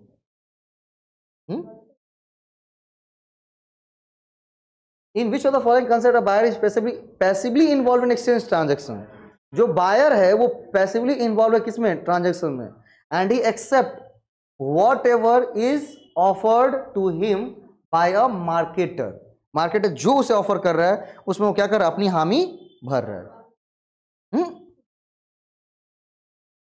क्या हो जाएंगे? Production, production concept. सिर्फ क्या क्या है प्रोडक्शन कंसेप्ट का मतलब? क्या कि सिर्फ हम बनाने पर ध्यान दे रहे हैं कि बनाते जाओ। गोलगप्पा बनाने पर ध्यान देता है, देखिए बेचेगा कैसे उस पर ध्यान देता है कभी? मार्केटिंग किया हो, एडवर्टीजमेंट, मोमोज के लिए 2-4 हज़ार करोड़ का एडवर्टीजमेंट कभी देखे हो? सिर्फ बनाने में लगा कि साइन सीन देख के ना हो गया भाई, सिर्फ बनाए उठा के, क्योंकि लोग खाने के लिए मरा जा रहा है भाई, मरे जा रहे हैं। ठीक है, गलत नहीं कह रहा हूँ भाई, जो भी रेडी वाला है तो क्या कभी एडवर्टीजमेंट पर ध्यान दिया है कि नहीं? लुक्स देखना है यार, मतलब सान बढ़िया से एकदम गच दही पड़ेगा बढ़िया से, स्वाद और बढ़िया बन के तो उठाएगा, है ना। तो जहां पर, क्योंकि जानता है कि यहाँ पर कस्टमर क्या है, बिल्कुल बेवकूफ है, जो हम बेचेंगे तो खरीदेगा ही उठा करके। तो सिर्फ वो प्रोडक्शन पे ध्यान दे रहा है। अगर मार्केटर जो बायर कुछ भी खरीदने के लिए तैयार है कि जो तुम बना दो हम खरीद लेंगे, चाहे तुम गलत बनाओ सही बनाओ। दारू पीने वाला कहेगा कि ये हरियाणवी दारू है, मद्रासी दारू, अरे ला यार कौन दारू है झूठा ला, कुछ भी है उसमें मिला हुआ, कुछ भी है। तो जब इस तरह के मार्केट है तो उसको क्या करेंगे, प्रोडक्शन कंसेप्ट, जहां पर केवल जो बनाने वाला प्रोड्यूसर सिर्फ इस पे ध्यान दे रहा है कि हमको सिर्फ प्रोडक्शन करना है, कितना कर सकते हैं। 4 बजे भोरे मोमोज वाला से उठ जाता है और तभी से बनाना शुरू करता है और 3 बजे तक बनाते रहता है। पहले हमको कहा कि भैया वो हैदराबाद में फैक्ट्री खुला है। बोले किस चीज़ का हो? बोला कि कोई अलग था। तो बोला भैया अति मोमोज का। मोमोज का फैक्ट्री? हाँ भैया। तो देखते हैं कि भाई 5-6 गोटा मतलब 10 को 20 को महिला है, 5-6 को लड़का सब है। वो क्या किया पता, जैसे पहले आइसक्रीम नहीं बेचता था लोग कि मतलब खरीद लिया, खोल लिया, ठेला वाला को दे दिया, फिर वो एक्सचेंज कर अपना बांट रहा है, फिर पैसा कलेक्ट कर लिया। अब ये मोमोज के ठेले बन गए उठा। हाँ, और उसमें से हर प्रकार के बनते हैं, पनीर मोमोज, क्रंची, तो कौन दून, तो कौन दून, मतलब इतनी वेराइटीज है भैया, मतलब आप देखेंगे तो थक जाएंगे हम लोग। तो हम भी सोचेंगे खोल ही, हम कहे बहुत बढ़िया खोल ही लीजिए उपाय। जब इतना वो उसका फैक्ट्री खोल सकता है जो कि इतने बड़े हार्मफुल हैं, और उसको कोलैबोरेट करना चाहिए किसके, डॉक्टर के साथ। हाँ, एक रील्स बहुत सुंदर था, एक रील्स निकला था, बोला कि भैया आज बहुत मिर्ची डाल रही है इस प्रोडक्ट में, आपका तो यहाँ मिर्ची तो नहीं होता था। क्योंकि देखिए भाई आज से मैंने मिर्ची स्टार्ट कर दी है डालनी खूब ज़्यादा। क्यों? मेरा कोलैबोरेशन हो गया है ना सामने वाला डॉक्टर साहब के साथ। इतना सुंदर रील्स था, बड़ा सुंदर। बोला कि आज अरे भाई हम आपके यहाँ खाने आते तो वहाँ तो मिर्ची तो नहीं होती थी, बल्कि आज से मैंने मिर्ची डालनी शुरू कर दी है ज़्यादा। तो क्यों? मैंने 2 गुनी कर दी मिर्ची डालनी। बोले क्यों? मेरा कोलैबोरेशन हो गया ना डॉक्टर साहब के साथ। कि तुम लोग खाओगे ही, कोलैबोरेट कहाँ जाएंगे वहाँ पर, है ना। सिर्फ आप अपने घर के फूड शुरू करिए, कभी भी आप लोग डॉक्टर के पास नहीं जानी पड़ेगी। वॉटेवर उनको 2 ही टाइम जानी पड़ती है। एक जब बुखार लग जाता है, कब मौसम जब चेंज होता है तब हमारे पास हाइपर चढ़ जाती है उस टाइम, नहीं तो जनरली केस में नहीं। ना कोई तबीयत खराब हो रहा है, ना कि इतना पहले से ठूस दिए ना देह में उठा करके, बाहर का सामान नहीं ठूसना, घर का खूब ठूस देते हैं बढ़िया से। जब ये मिला कूच कूच करके, भाई ये क्या है, बूस्टअप है, ये क्या है, बूस्टअप है ना। और बाहर वाला जैसे कल समोसा खाए तो आज खिचड़ी खाएंगे, उसको काटेगा ना, धारदार था ना, उसको काटेगा उसको, ठीक है। तो प्रोडक्शन कंसेप्ट, अगली क्या है, प्रोडक्ट कंसेप्ट। अगली कौन सी है, प्रोडक्ट कंसेप्ट। भाई यहां पर क्या करेगा, प्रोडक्ट के ऊपर ध्यान देंगे, क्योंकि कस्टमर किस चीज को फोकस कर रहा है, प्रोडक्ट वैल्यू पर कर रहा है ना। Customer favour those products, customer क्या करता है, उसी प्रोडक्ट को फेवर करता है। Customer will favour this product, favour this product या दोज प्रोडक्ट जो क्या करते हैं, उसके सेटिस्फैक्शन को बढ़ावा देता है। एक ब्रांड्स को देखिएगा, कोई जैसे एडिडास है, एक प्रोडक्ट को बनाने के लिए उसको सालों लगते हैं। एक प्रोडक्ट का नई लॉन्चिंग करनी है उसके लिए सालों लगा रहा है उठा के। मोमोज के लिए कितना, 1 सेकेंड भी नहीं लगता नया प्रोडक्ट। एक है मिक्सर ब्रांड, उसमें मिक्सर मिला दिया पूरा मिक्स करके। एक है थूक ब्रांड, थूक करके, ये नई प्रकार की डिशेज है। खखार ब्रांड, खखार फेंक दिया उसमें, ये घी वाला है थोड़ा सा। कोई दिक्कत आए क्यों, खरीदने के लिए तैयार है। लेकिन वहीं पर एक ब्रांड है Adidas, customer will favour this product जो कि सेटिस्फाई करती है ना। और जो ही मोमोज, जो मोमोज खाने वाले हैं वो अगर जाते हैं किस में, ब्रांड में, देखते हैं यार इसका कलर थोड़ा ना फेड है यार, दैट्स थोड़ा सा लाइट होना चाहिए, है ना। इसके मतलब ठीक है, मतलब थोड़े से अलग तरह के होने चाहिए, राइट और रॉन्ग। जारा को भाई, जारा एक अच्छी ब्रांड है भाई, नहीं मैं उसका अपना एक ब्रांड है बेटा के, लेकिन जारा में भी जाता है तो वो जो अभी मोमोज चाट के आया है वो दूस देता है इसको। वहां कुछ नहीं, खखार ब्रांड का खा के आया है, खखार ब्रांड का। और यहाँ पर क्या कि नहीं यार जारा बनाया तो ठीक है, लेकिन इसमें फेड नहीं है थोड़ा सा ना, ऐसा फेड। अब यहाँ पर ब्रांड को बहुत काम करना पड़ता है, किस पर, प्रोडक्ट के ऊपर, क्योंकि कस्टमर उसी प्रोडक्ट को फेवर करेगा जो उसके नीड्स को सेटिस्फाई करेंगी, स्टाइल को सेटिस्फाई करेंगी, चॉइस को सेटिस्फाई करेंगी। तो ब्रांड को एक प्रोडक्ट बनाने में सालों लग जाते हैं। क्या पंडित जी? भाई जो मोमो चाट के जाता है वो भी थूक देता है। अच्छा स्पार्की नट यार ठीक है, मतलब जो 1892 का भाई 1823 1700 के ब्रांड है, लिवाइस ऐसे ऐसे बड़े बड़े ब्रांड्स हैं, क्योंकि भाई कितने सौ साल मतलब 200 साल हो गए हैं, उसको वही खखार खाने वाला आदमी थूक रहा है वहां पर कि इसको बढ़िया से बनाना चाहिए। क्यों? क्योंकि ब्रांड मतलब उसकी नीड को सेटिस्फाई नहीं कर रहा है, मतलब उससे स्टाइल चाहिए, उसको फेड चाहिए, किसी को लाइट चाहिए, किसी को लाइट ब्लू चाहिए। मोमोज में कभी कहें कि लाल रंग का मोमोज चाहिए, ठीक है, फ्लेवर फ्लेवर ही किया ना, वो खखार ब्रांड है एक खखार ब्रांड का एकदम मस्त बन जाएगा उठा के, उसमें जितने आदमी को बोलेंगे खखार आके फेंक दे तू भाई, अब मजा मस्त है ना। तो इसको कहते हैं क्या? Product concept. अगली कौन सी कंसेप्ट है भाई? Selling concept. अगली कौन सी है? Selling concept. सेलिंग कंसेप्ट का मतलब किस पर? भाई सेल्स पर फोकस करना, एग्रेसिव सेलिंग। क्या करनी है? एग्रेसिव सेलिंग करनी है,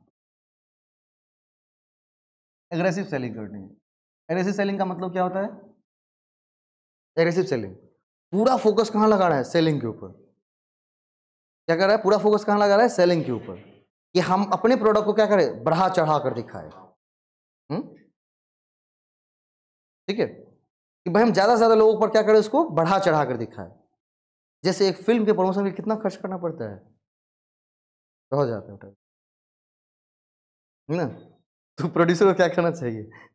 खकार ब्रांड का एक नया aggressive selling and promoting efforts to convince customer to purchase particular product or services। aggressive selling और बहुत ज्यादा प्रोडक्ट क्या लगते हैं उसमें?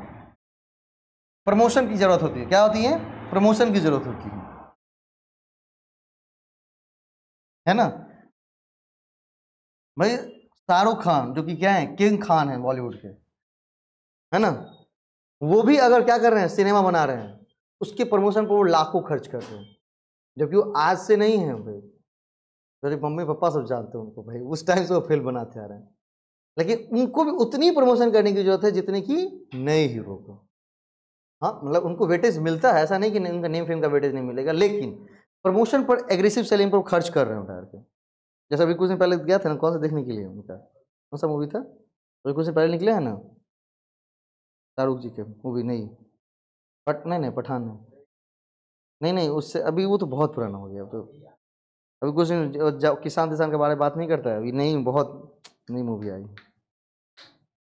देखने गए, याद नहीं आ रहा, मुझे याद आएगा तो बता दूंगा। तो उनके प्रमोशन पर क्या कर दिया पता है?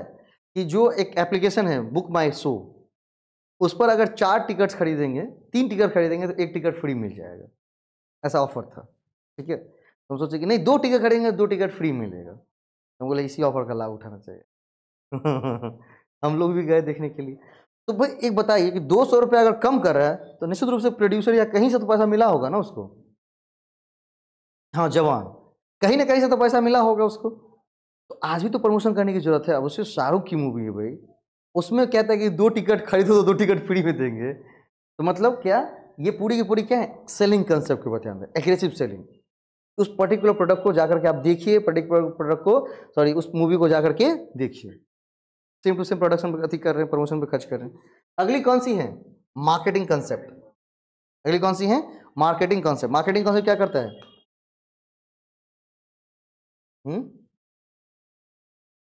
मार्केट को फैलाना, मतलब क्या करना है? सबसे ज्यादा क्या किस पर ध्यान? मार्केटिंग प्रोग्राम में क्या करता है? कस्टमर की नीड क्या है, ठीक है, सबसे पहले उसको आइडेंटिफाई करना, उसकी नीड्स क्या है, उसकी नीड्स को आइडेंटिफाई करिए, ठीक है, और फिर उसको सेटिस्फाई कैसे कर सकते हैं उसको देखिए ध्यान से। जिस दिन इस दोनों को मिला दिया, मार्केटिंग कंसेप्ट बन गई। बस समझे?